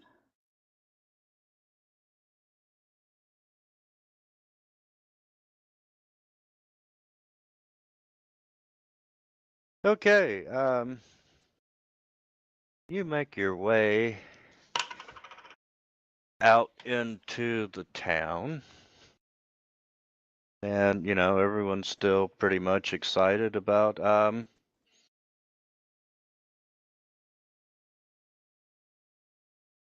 dinosaur races and everything else that's went on.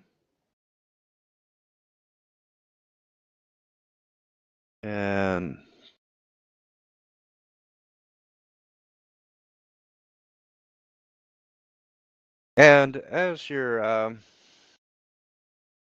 eventually you find a nice little bar and start asking around for trying to locate a guide and so forth. And the barkeep says, I hate recommending business to my competitors, but he recommends a tavern just down the street. He's like, is us coming in this morning? Seen a bunch of them go in there.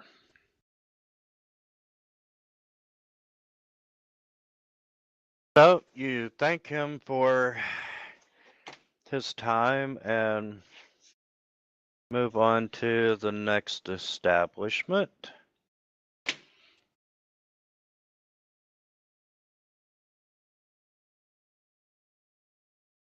Handouts. Okay, let's head into this seedy guide bar. Go then.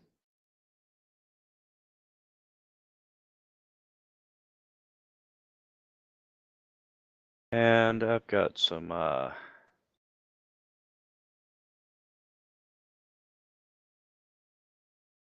to all. And give me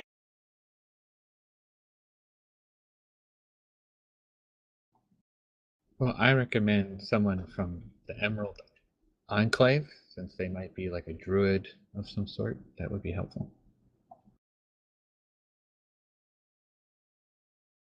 okay.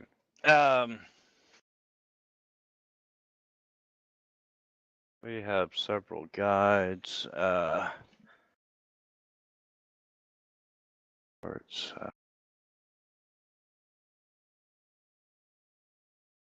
that are not there.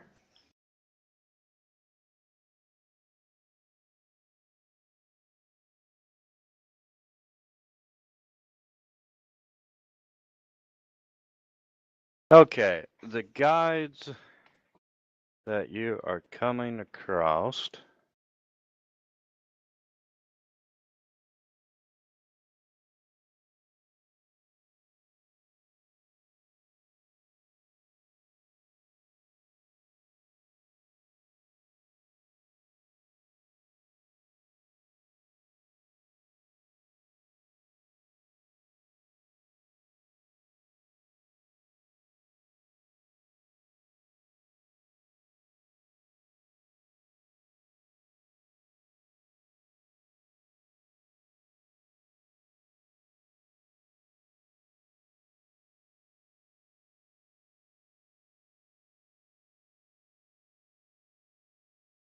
5 gold per day.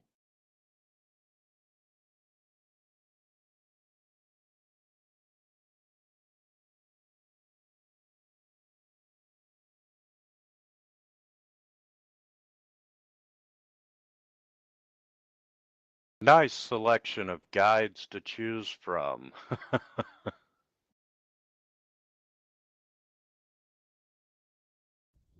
Farul looks pretty good.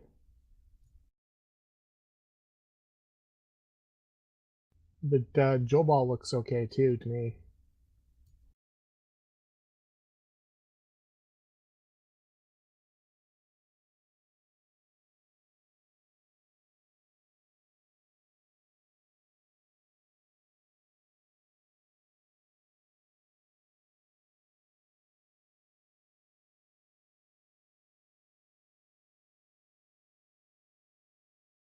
What do you guys think? Let me give me another minute here. Yeah, I need some time too. Quite a few to read. Absolutely. Guys, speaking of which, you don't mind if we take 5 here, do you? Oh, sounds like a good idea. Yeah, Could good do idea. That's a coffee. good idea. Yeah, I get a coffee. Yeah. Cool. All right. See you in 5. Back in 5. Yeah. Cool.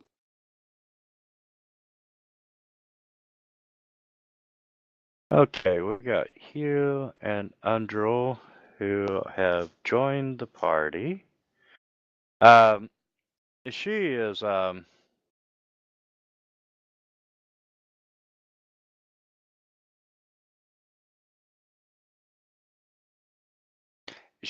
is wearing a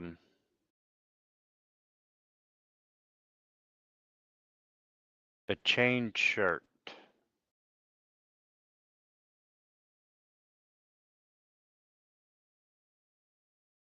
And is dressed like you would expect a city priest to be dressed. However, she does have her own water and food and supplies and whatnot.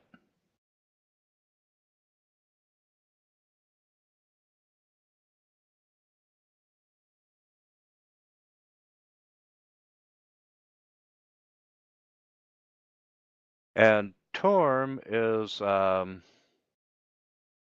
he is known as the true and the loyal Fury. His portfolio consists of duty, loyalty, righteousness, and after the spell plague, he picked up law. This symbol is a right-handed gauntlet held upright with the palm forward. Cool. Perfect. Sounds right up Mark's street. Yeah, mine too. And he's lawful good. Even better. Bingo. Okay. Done deal. Quest accepted. Okay. Anything else you want to buy from town now that you have a little more cash? I think Mark's is okay now. I think I got everything. Need some like oil in case we need to burn anything. Yeah, got 3 flasks of oil here, just in Yeah, case we I need to have- burn anything. I How also about have healing potions? the box. Oh, geez, yeah. Is that something you can actually buy? I think it's Healing 50 gold a potion. They even have. Quite They have expensive, that. right?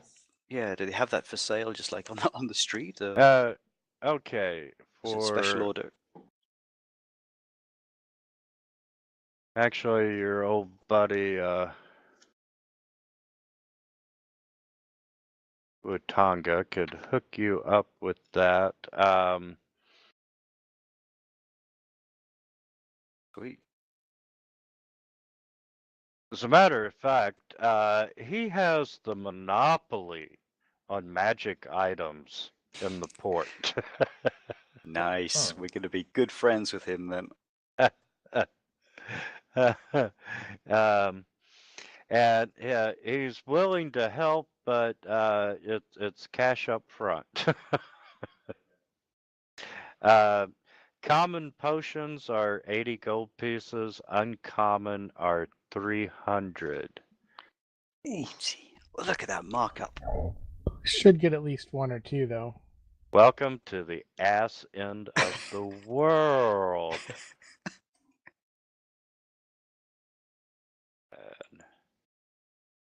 Okay. So what I got? I got I got 60 gold. I got 37. I got 37 too. So yeah, a healing potion would be 80 gold pieces. I think there's too much. Yeah, so we can get one. One User in your would channel save one of timed out. us. Yeah, I mean it's well worthwhile. I'll make sure we've got at least one in the party. I'll chip in 30 gold for it. Well, if it's 80, we could do 20 each. Although That would work if we had. Yeah, we could do that. Can do that. You know, this is probably the last time I'll be fair in this game, but you all did go shopping before you come to Chult. So let's just go ahead and we'll take, I'll give you a couple of the healing potions at the 50 gold piece. Okay. cool. Okay. 50 then. So, So if that'd be y'all like want- we could maybe buy Yeah. 2 of them. Yeah, if Yeah, each two. one of us put 25, then we buy 2 of them. Okay? Yep, sounds good. Sounds good. Alright, so Okay, reduce my gold. So we're gonna have the priest hold it for when he's like out of healing, or distribute them. Yeah, one to the priest and one to another Paladin? backliner, perhaps. Or Maybe. Well, who's in the back line? Me and Gudrun, or User entered your channel. yeah, can be. Like I what's Gudrun? Is he a elf, priest? cleric elf. Okay, I'm back. I'm okay with the cleric having the healing potions. just thinking, like spread risk, perhaps give one to the Gudrun and then one to someone else. Yeah, you want to keep the cleric alive so he can perform last rites on your dead body. There you go. Well, I'll be happy to hold the healing potion if no one else is preferred. Yep, sounds fine. Right. Right. How much does this cost me? 25. We got a special discount. Right. So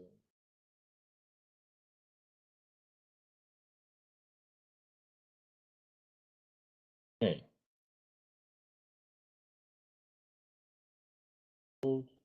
Although actually, Foe did actually spring a large amount before, so if you want the other 3 of us to pick up that, I'm more than happy to. No, I'm fine. All right. So we Okay. have our We're ready. we have our rations, we have the health potions, and where's the dwarf? Where's you? And we also have our half orc here to support until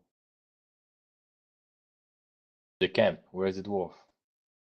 Our license. We took our money and left, right? Yes. Damn it. Okay. Okay, so We got. Yeah, go ahead. every guide needs to report to a prince, right? Do you remember the name of the prince? Is Yeah, Hey. Jabal. Jabal. Can you try to find this Jabal somehow? He's easily found in the city, and truly, you're not worried about the dwarf returning yet. You know it was going to take him a little bit of time. Okay. Okay, so we've got some time to kill. Paperwork. Exactly. It's hard for me to And- fill it all out, only having one arm. Paper keeps blowing everywhere. And chances are they have a representative to process paperwork, so you don't have to go all the way out to the fort to turn it in. Fair enough. And It's the ass end of nowhere, but they've still got bureaucracy. no kidding. Thank goodness.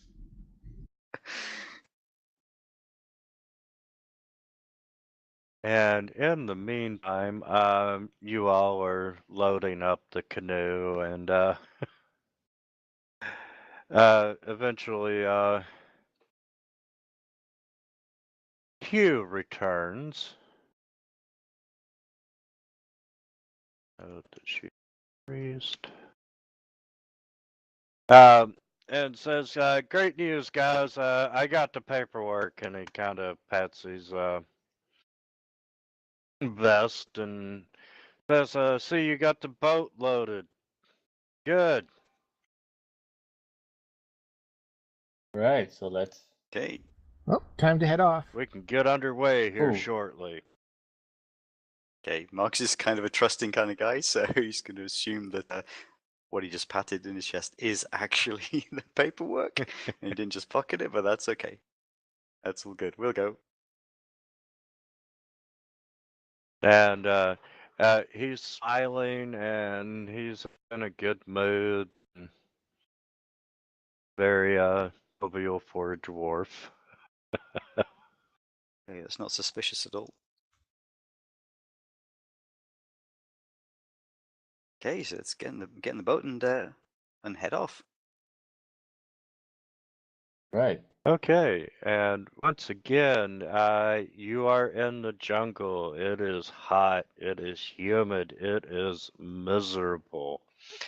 And Oh, it's can I be a bit cheeky and say before we head off, could I do a special ability?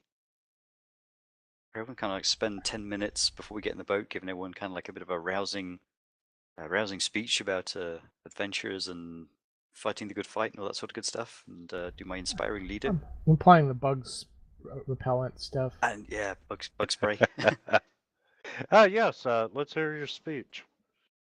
Yeah, it was just well, here we are. It's this is the group. We're going to be fighting the good fight, and yeah, we're going to be facing great dangers. But I feel that all together we can triumph, and you know, so on and so forth.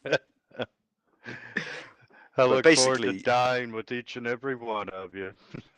Yep. Basically, just doing the inspiring leader, which would give some temporary hit points.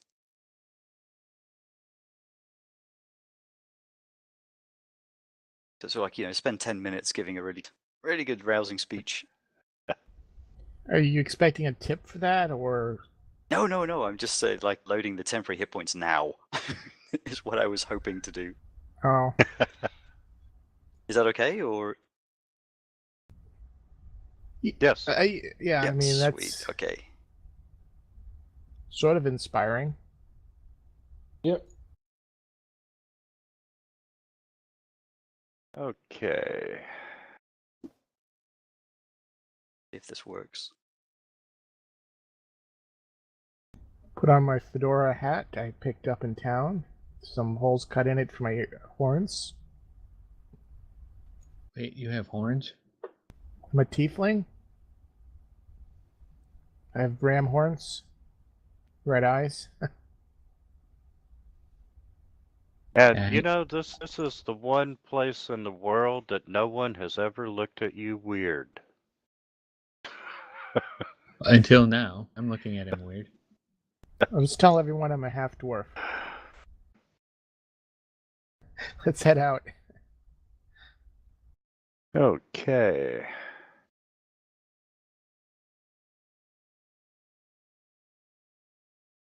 Minute here to find. There we go.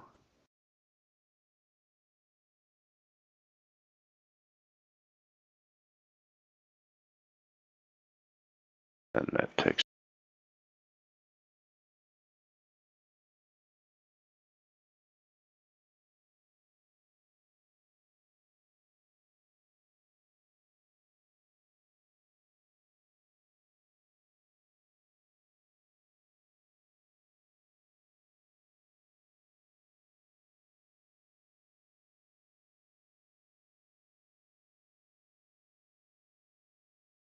Okay. And away we go. Yes, you get in the boat and you set out down the coastline.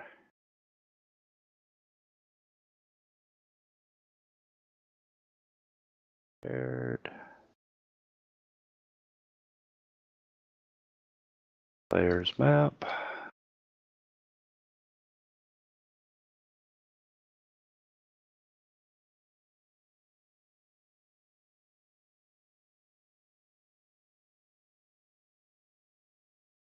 And during the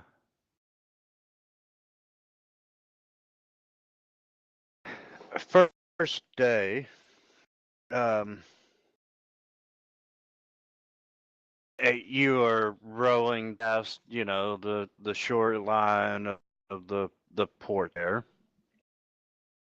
And, it's a big body of water. And you come to the mouth of the river Ocean Star.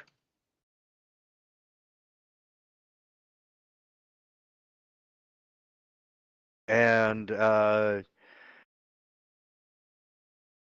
what kind of pace do you all want to travel at?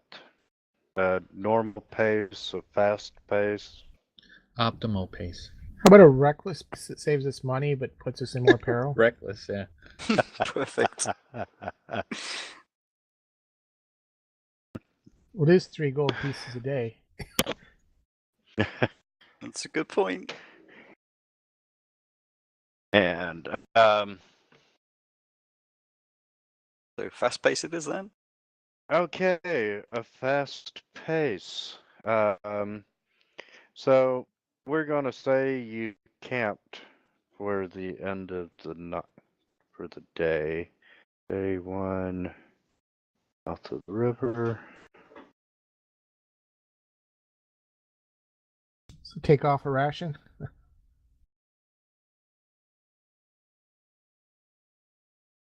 I'm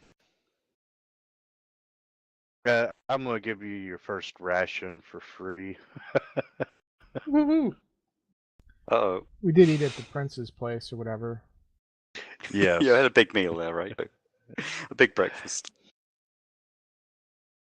Okay, and day 2 begins, and as you set out, this body of water that you're in starts to turn into the mouth of the river, and you can see that the sides of the you're starting to enter a river gorge, and there's trees and vegetations on both sides of you, and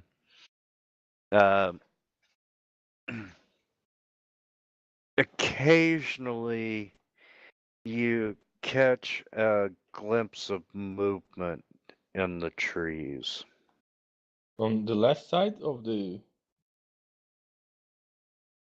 like, if you go south, right? If you're driving south, is to the right side where the Angels is, or the left side where the small school is? Yeah, toward the right side. Okay. And you don't get a glimpse of it enough to actually identify it, but it's enough to know that you're not alone. Like a humanoid shape or more of like a bird-like shape with a long beak? Let's say humanoid. No. And you're not seeing a lot of them, but every so often you catch a glimpse of movement, or a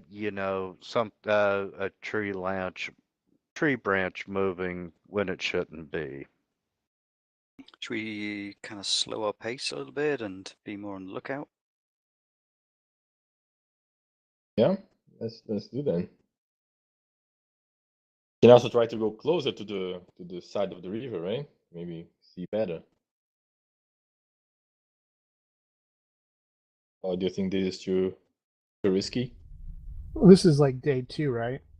Yes. No reason to hold up. There's just some like monkeys in the woods, right? Also be that. Yeah. Yeah, sounds reasonable. All right, let's keep booking it down the river. They have to follow us. They'll probably expose themselves running after anyway.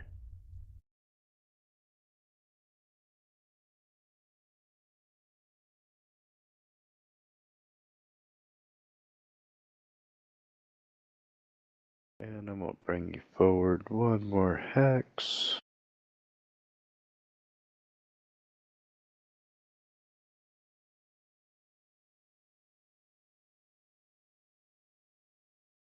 Okay, and you camp for the night.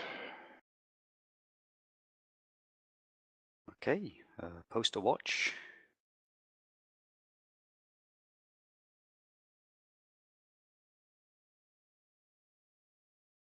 So I can watch first. I don't mind.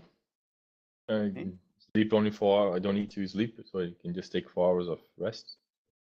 And I'm sure you're going to share with Hugh the V on the map, since it's on the way to the camps or close by.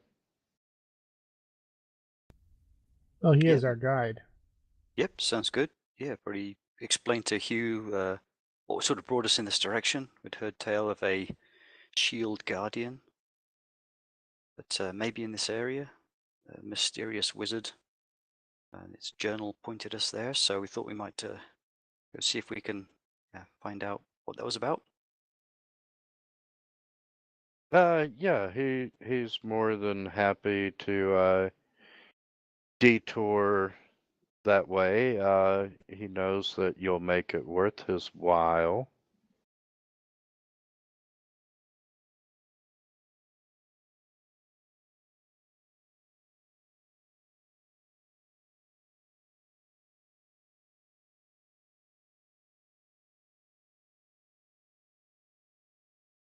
Is our canoe covered?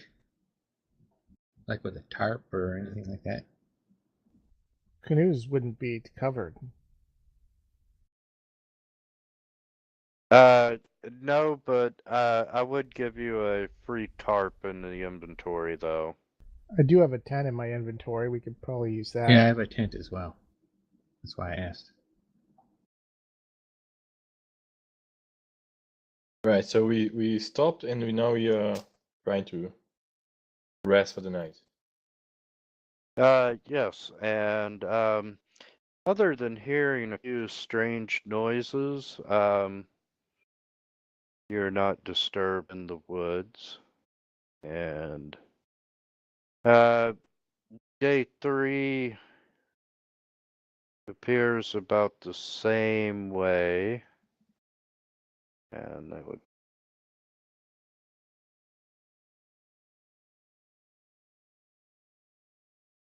down there for day 3.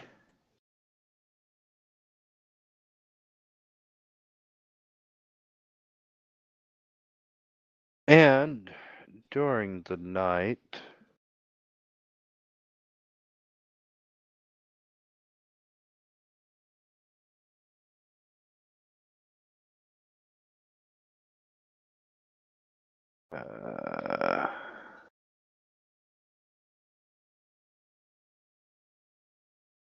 yeah, why not?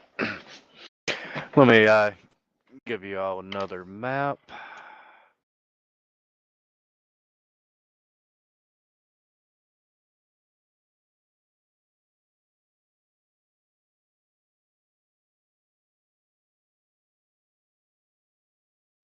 Ambush.jpg. Uh-oh. Yeah, it's always a good sign when you see another map. Right? Horde of zombies. TPK.map.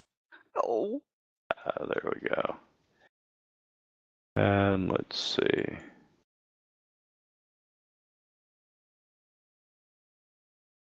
Okay, do I have a jungle with a river? Getting closer. More like a golf course. They really have civilized this place. Uh, I would just burn the entire jungle and kill everything that's inside. That's what the oil's for.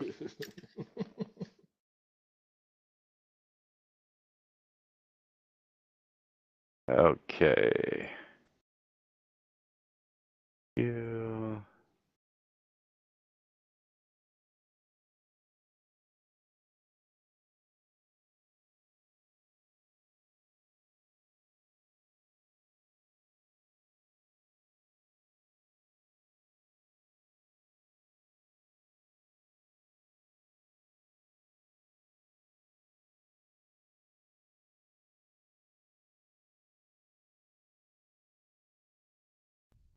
So you're trying to find the map? Okay, and I was putting tokens on the map. And just to make life easier,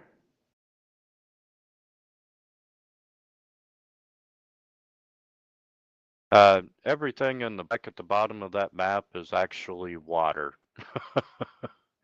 You are on the shoreline. Cool.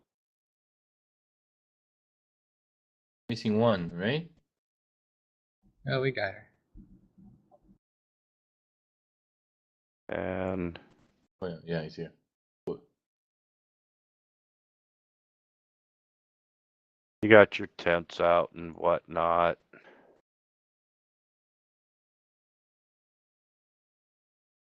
Campfire going. And y'all can move your tokens wherever you'd like to be.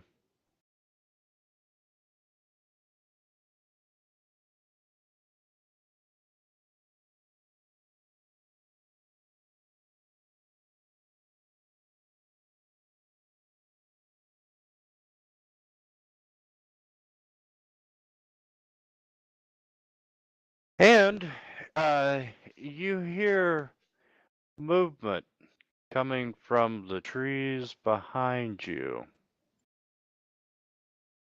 Oh, Actually, it's coming from I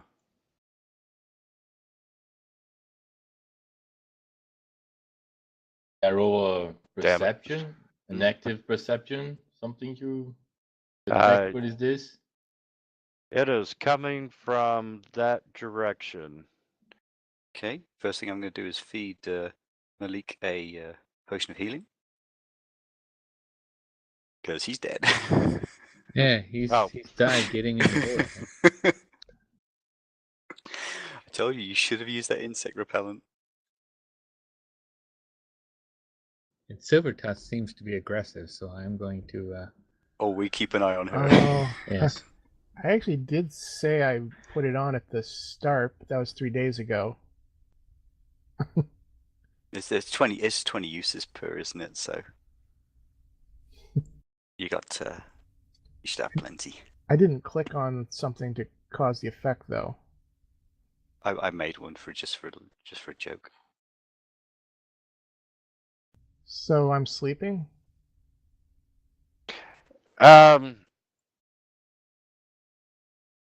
We can say it's early enough in the night that you all have not turned in yet. You're all sitting around the campfire, telling jokes and conversing and so forth, and everybody's having a grand old time until a zombie steps out of the woods. It sounds like the start of a bad joke. Yeah, the name is Zombie 12, right? So it's not. Yeah, oh dear. We're in trouble. And, as you're laughing and so forth, another zombie steps out of the woods. Oh boy. And while you're standing up and, just taking in the sights and so forth, they're joined by two more zombies. And All right. now would be a really good time to roll for initiative. If I'm unconscious, I probably don't roll, right? Why are you unconscious? It says effects unconscious in the combat tracker. Oh, sorry. I used you for target practice Oh earlier. yeah, 20. Oh, someone's had their coffee. Oh yeah, Leroy Jenkins. And let's see, she's got a random initiative. He's in there. So, all right. Welcome to the first combat of Tomb of Annihilation. All right, run away. What? Oh, In no, the it's a boat. chance. Leave the tents. Story-driven XP, run.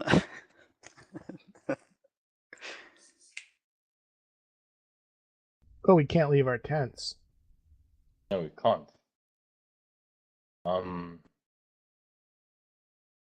right. So my turn. Let me Yes, sir. keep it You are up. a second.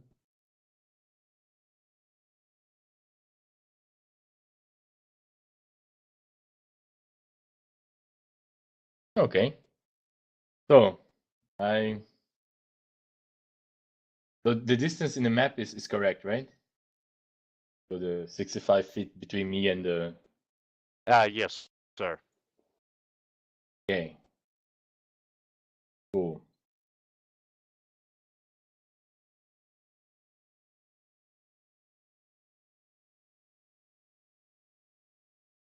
Then I go for the ball. Try to hit one of.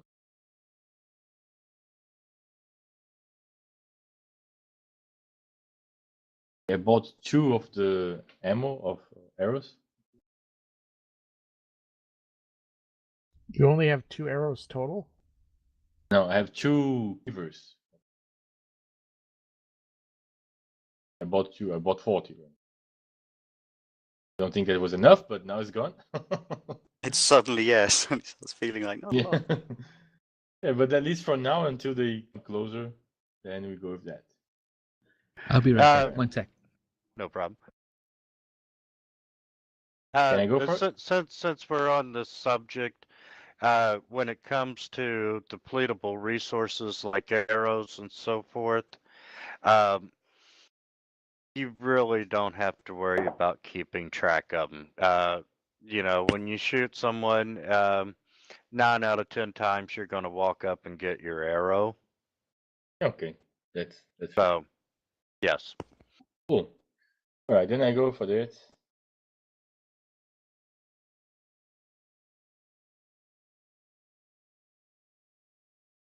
Bam. Good hit.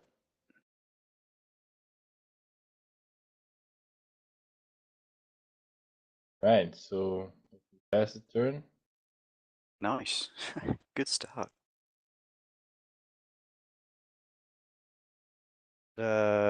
Hugh.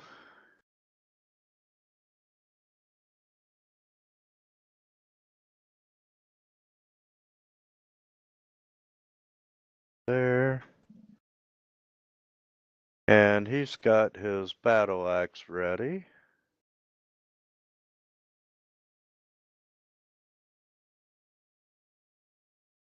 Oh, I think that was the lady that moved.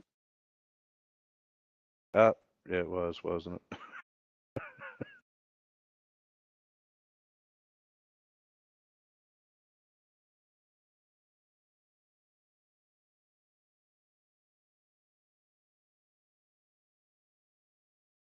Good catch. Okay, back. Right. Cool. How many did we kill? Half of one.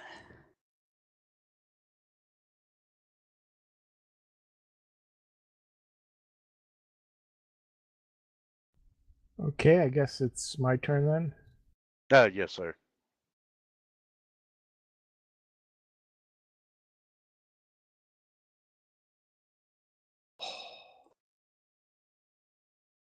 Used to be a sound that Okay. plays when you get a crit. Ta-da! Good. I actually thought about setting that up. Deluxe Oz has got that extension out that ties into Sirenscape. Yeah, I use that. Works great. I just don't want to pay for it. Okay, I'm done, so I'll end turn.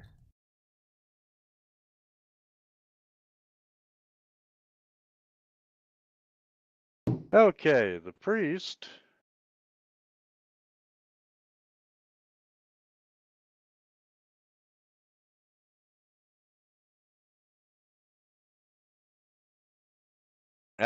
She's gonna step backwards and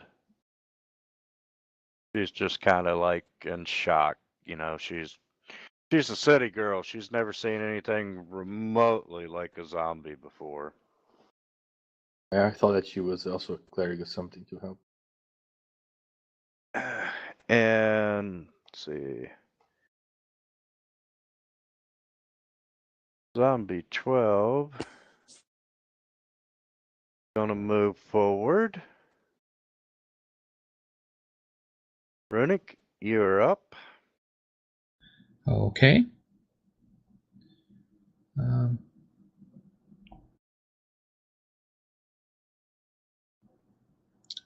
can I go there and still see zombie 7?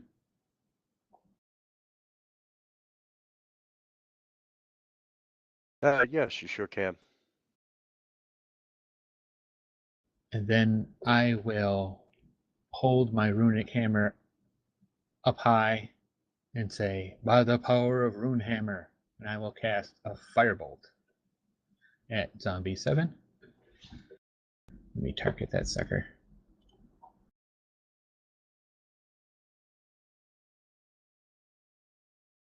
Oh, I hit a couple times, sorry.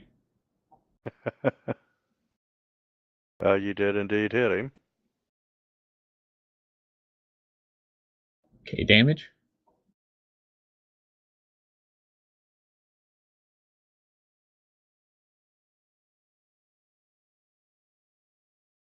Oh,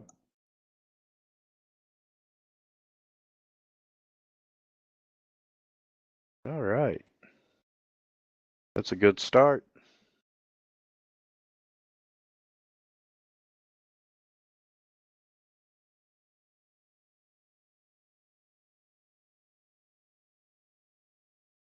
And zombie 1.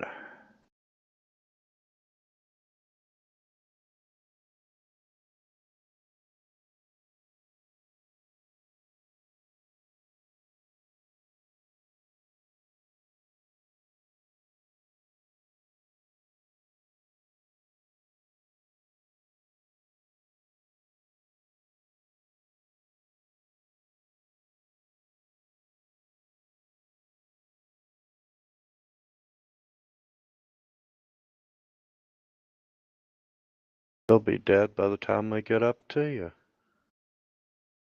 Hey, perfect. And move forward and flank Hugh there and just get ready to attack if any of them get too close.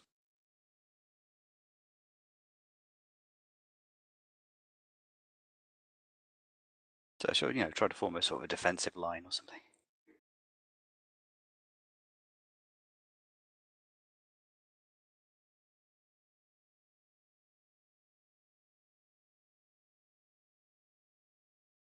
okay, so I try to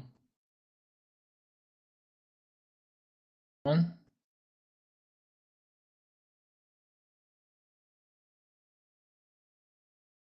Bull? Yeah, you broke up. I didn't hear that. Okay, sorry. So I will try to finish the one. The be 7. Okay. Go for it. Oh, sorry, I hit twice. But I guess I would hit anyway, right? Is there something that's causing us the disadvantage don't that we're know. not aware Yeah, of? the chill touch. That should affect the zombie, not the players. Okay, so I hit 1, right? I guess the lowest was 12 anyway. Yeah, I'm not sure what's causing that. Yeah, just assumed it was Right. something to do with that because it's the only effect I can see.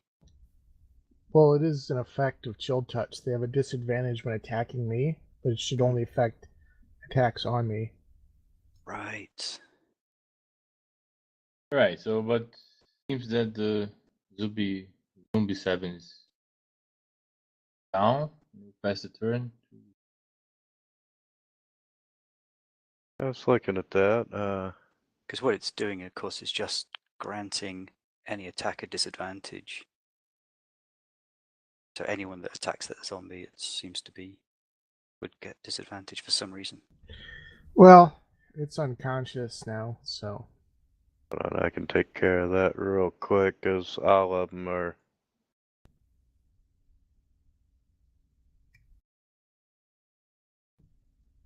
It's kind of weird that it would work like that. I thought. Yeah, it's got that target kind of tag in there, which doesn't seem to be working. I'll look at it next time you apply it. Okay, and Hugh.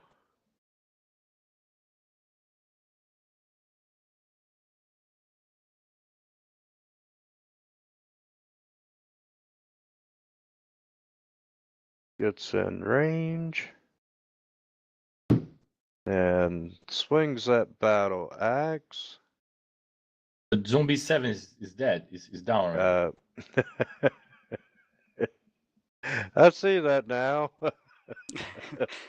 I don't know, you could have been playing up the mad dwarf Damn it. thing. It's like, oh dear, Let's he's kill the nuts. kill zombie. I got him, lads. Yes, well done, Hugh. I made sure he was dead. Sometimes zombies get back up, so. Okay, Melech, you're up. Alright, I'm gonna throw another chill touch at a zombie.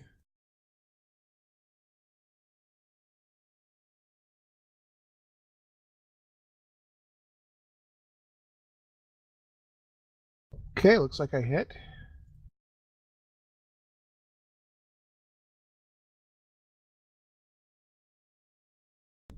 And I'll add an effect. Should I have the second effect? No, we'll just remember that they have disadvantage when attacking. Okay. Done.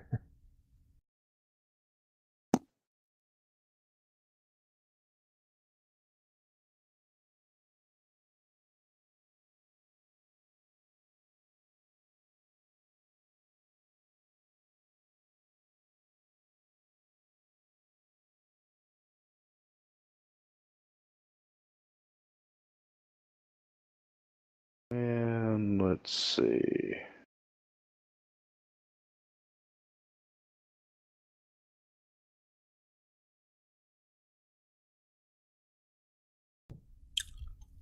Did zombie 12 go? I didn't see it move. Yeah, I also didn't see. Yeah, he moved forward and.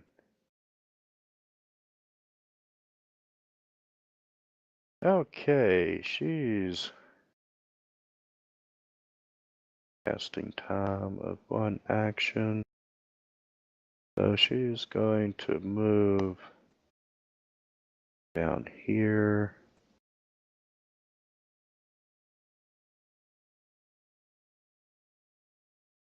Sends on a creature that you can see within range.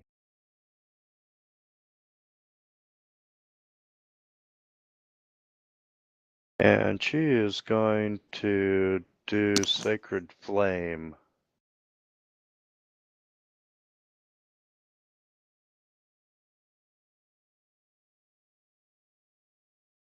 And the zombie saved, so it does not take damage.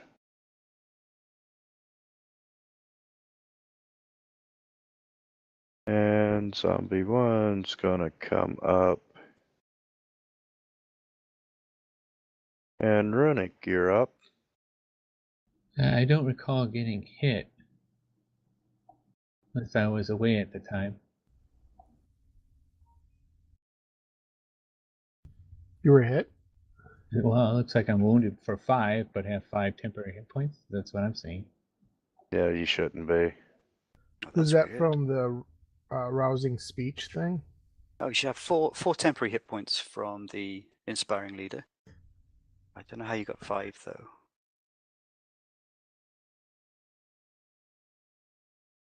Okay. I will. Let's see, who's wounded? Zombie 1 looks like a... Yeah, zombie Wounded 1's one. getting close. Alright, again, I will cast Firebolt at zombie 1. Picking on my zombie. Well, it's not really picking on, it's just saving everybody's life.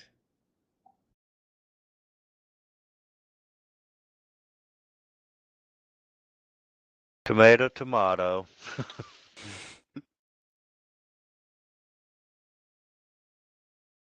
And I'll hold my ground here.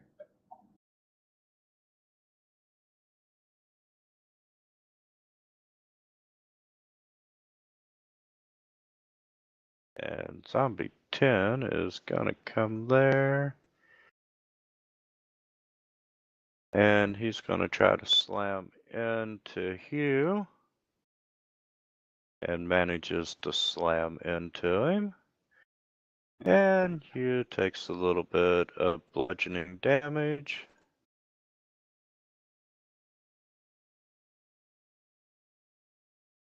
And Hugh absorbed the damage. Good job, Hugh. Is temporary hit points, of course. Sweet. Okay, so yeah, Marcus is pretty annoyed at Hugh for breaking the line, but he's going to.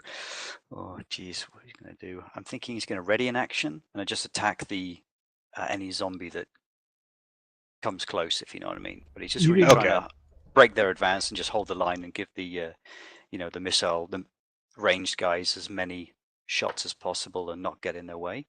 You didn't actually tell Hugh we were head of line, though, right? I thought he did. I thought he did, but yeah, I probably didn't say that out loud. He missed a meeting, I think. Right? Yeah. So just ready an attack action. Right. So again, still going for my bow. Up to now is positive.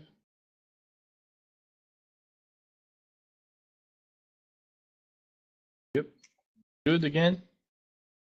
Good hit. Nice. Good. Nice Yeah. shooting text. Good. Yeah. Pretty good. And yeah, there it is. As I pass you to heal. And Wow, Hugh's he was like tougher than all of us put together from his hit points. He's a good meat shield, isn't he? Yeah.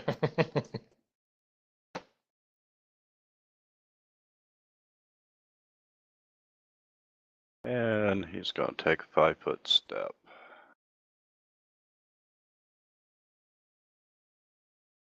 All right.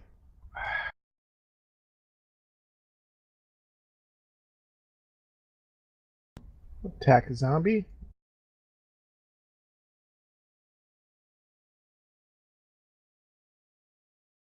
Looks like I hit.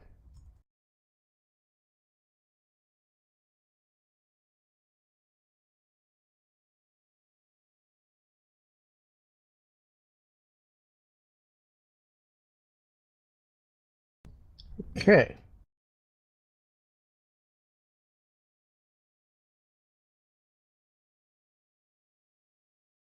And 12.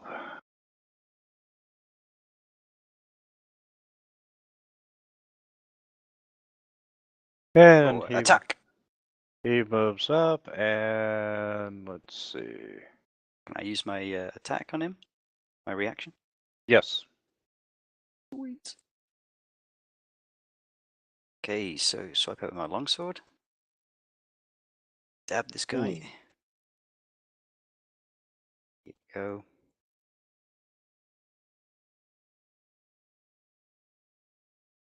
And he kind of laughs at you. Oh, they got a sense of humor. That's nice. As he tries to slam into you, and you manage to dodge him. All right.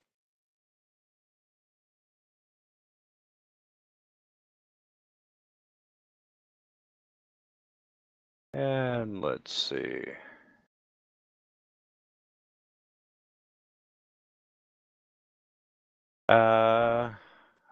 Andal is going to target Zombie 1. And she starts to cast a spell. And she casts Guiding Bolt at Zombie 1. Does indeed connect.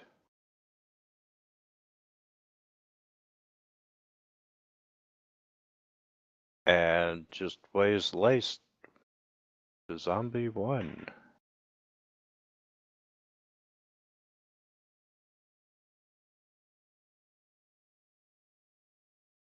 Okay. Okay, guys, the NPCs are saving your ass.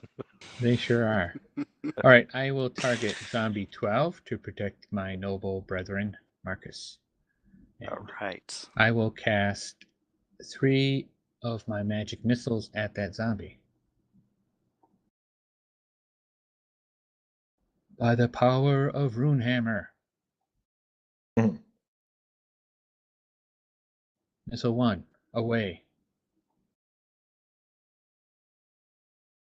Missile 2, away. Wow, let's keep it up here.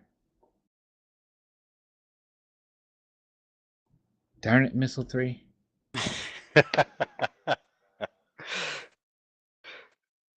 Awesome.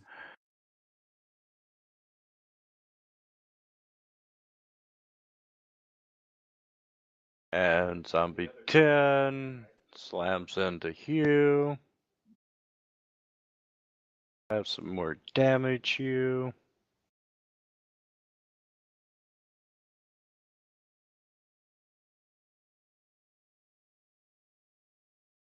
All right. So Max is going to go ahead and attack Zombie 12. Nice stabby, stabby. There you go, whittling away at him. Right. Oh. Let me think. Zombie 12, right? Is the one here. Correct? Yeah. So I could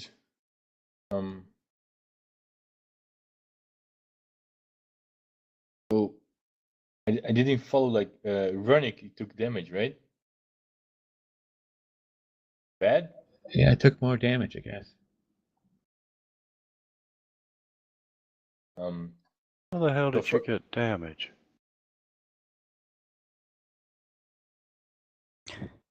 Well, if he's been bitten by the zombie, we have to put him down before he turns, right?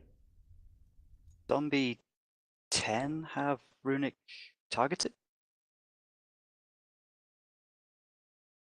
No, yeah, right now there isn't. I guess there's no zombie targeting him. I don't know how he got the damage. Wasn't he hit by the paladin? No. Shouldn't have. I thought you targeted him. Oh, yeah, Okay. only the zombie 12. I haven't got anyone targeted. I was just dragging and dropping my dice right on the zombie. I was thinking if Runic's tell got you what. 5. Do that again. Drag your damage over to the zombie. Want me to do that? Please. Yep.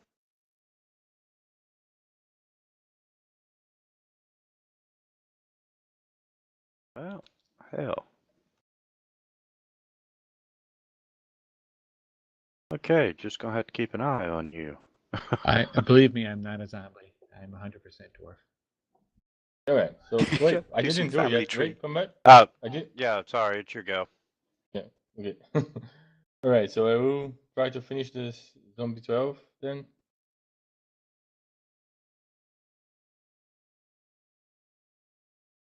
All right. It's a good roll. And that's a bad Oh. roll. That's a bad roll. Is it okay?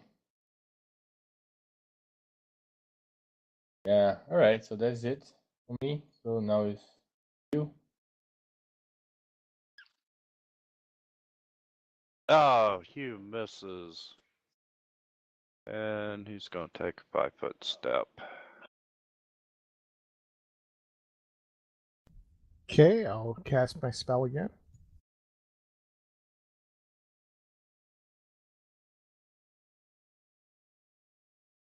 Yes.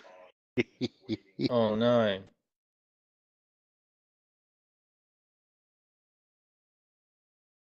Oops.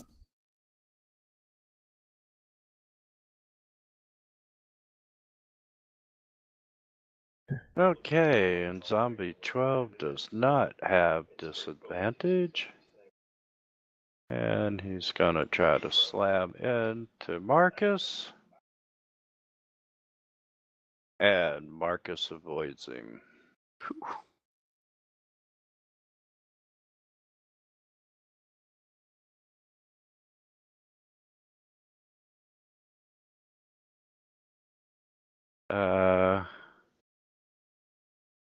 Undrill's just going to walk up beside of Marcus and attack with her mace. And she does indeed connect. And unfortunately does not drop him. All right. I will cast my firebolt at zombie 12.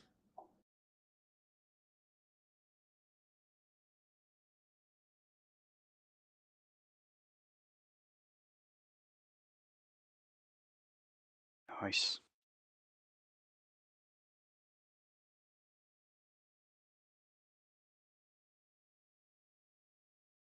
And zombie 10 slams into Hugh. Where'd the zombie go? Oh, there he is. And Hugh takes some damage.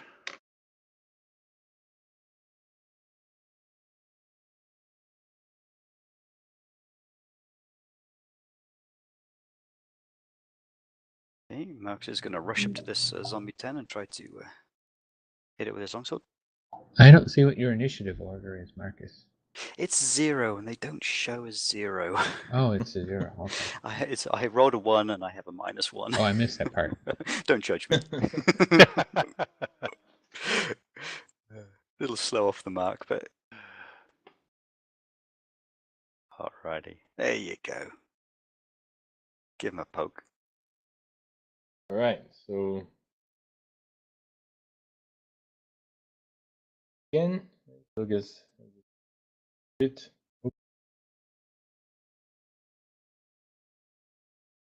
Oh, I'm sorry.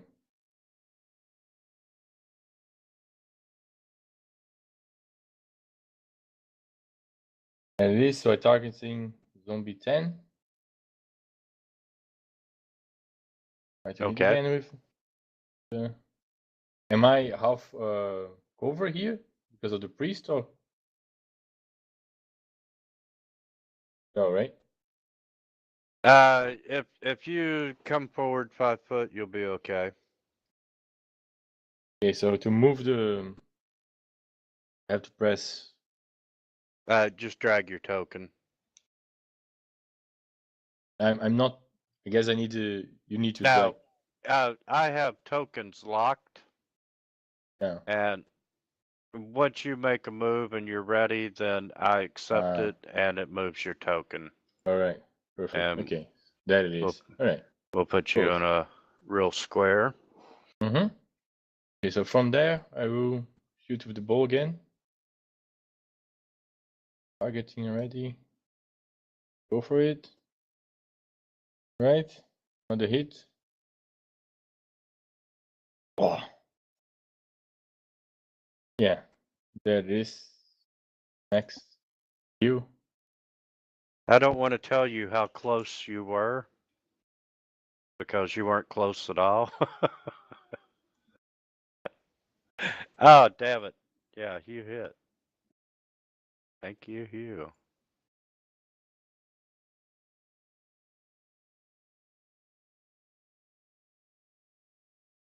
Okay, let's see who gets the kill. I think it would be Hugh now, right? I don't see any more. Oh wait, there is still a zombie up. Yep.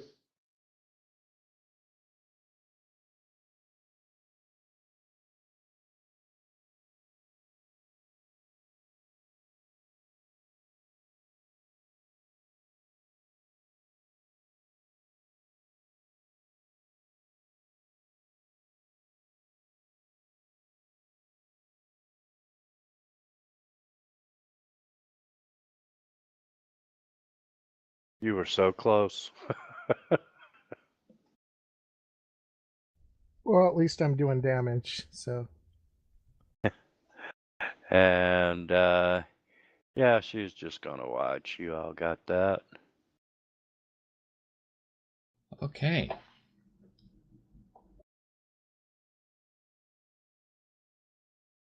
Okay, target zombie 10.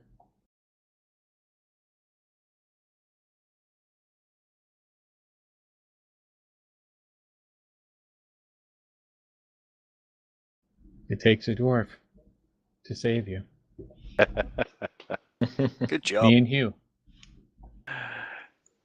Absolutely.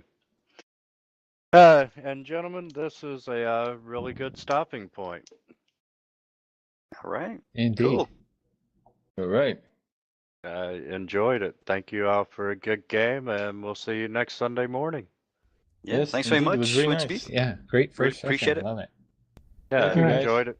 And hey, feel free to use the forums if you've got any questions, comments, or whatnot. That's what it's there for. All right. Hey, All right. sweet. Y'all have a great day. Yeah. Have a You great too. week, guys. Bye, Yep, everyone. night. Cheers. Bye-bye. Bye. User disconnected.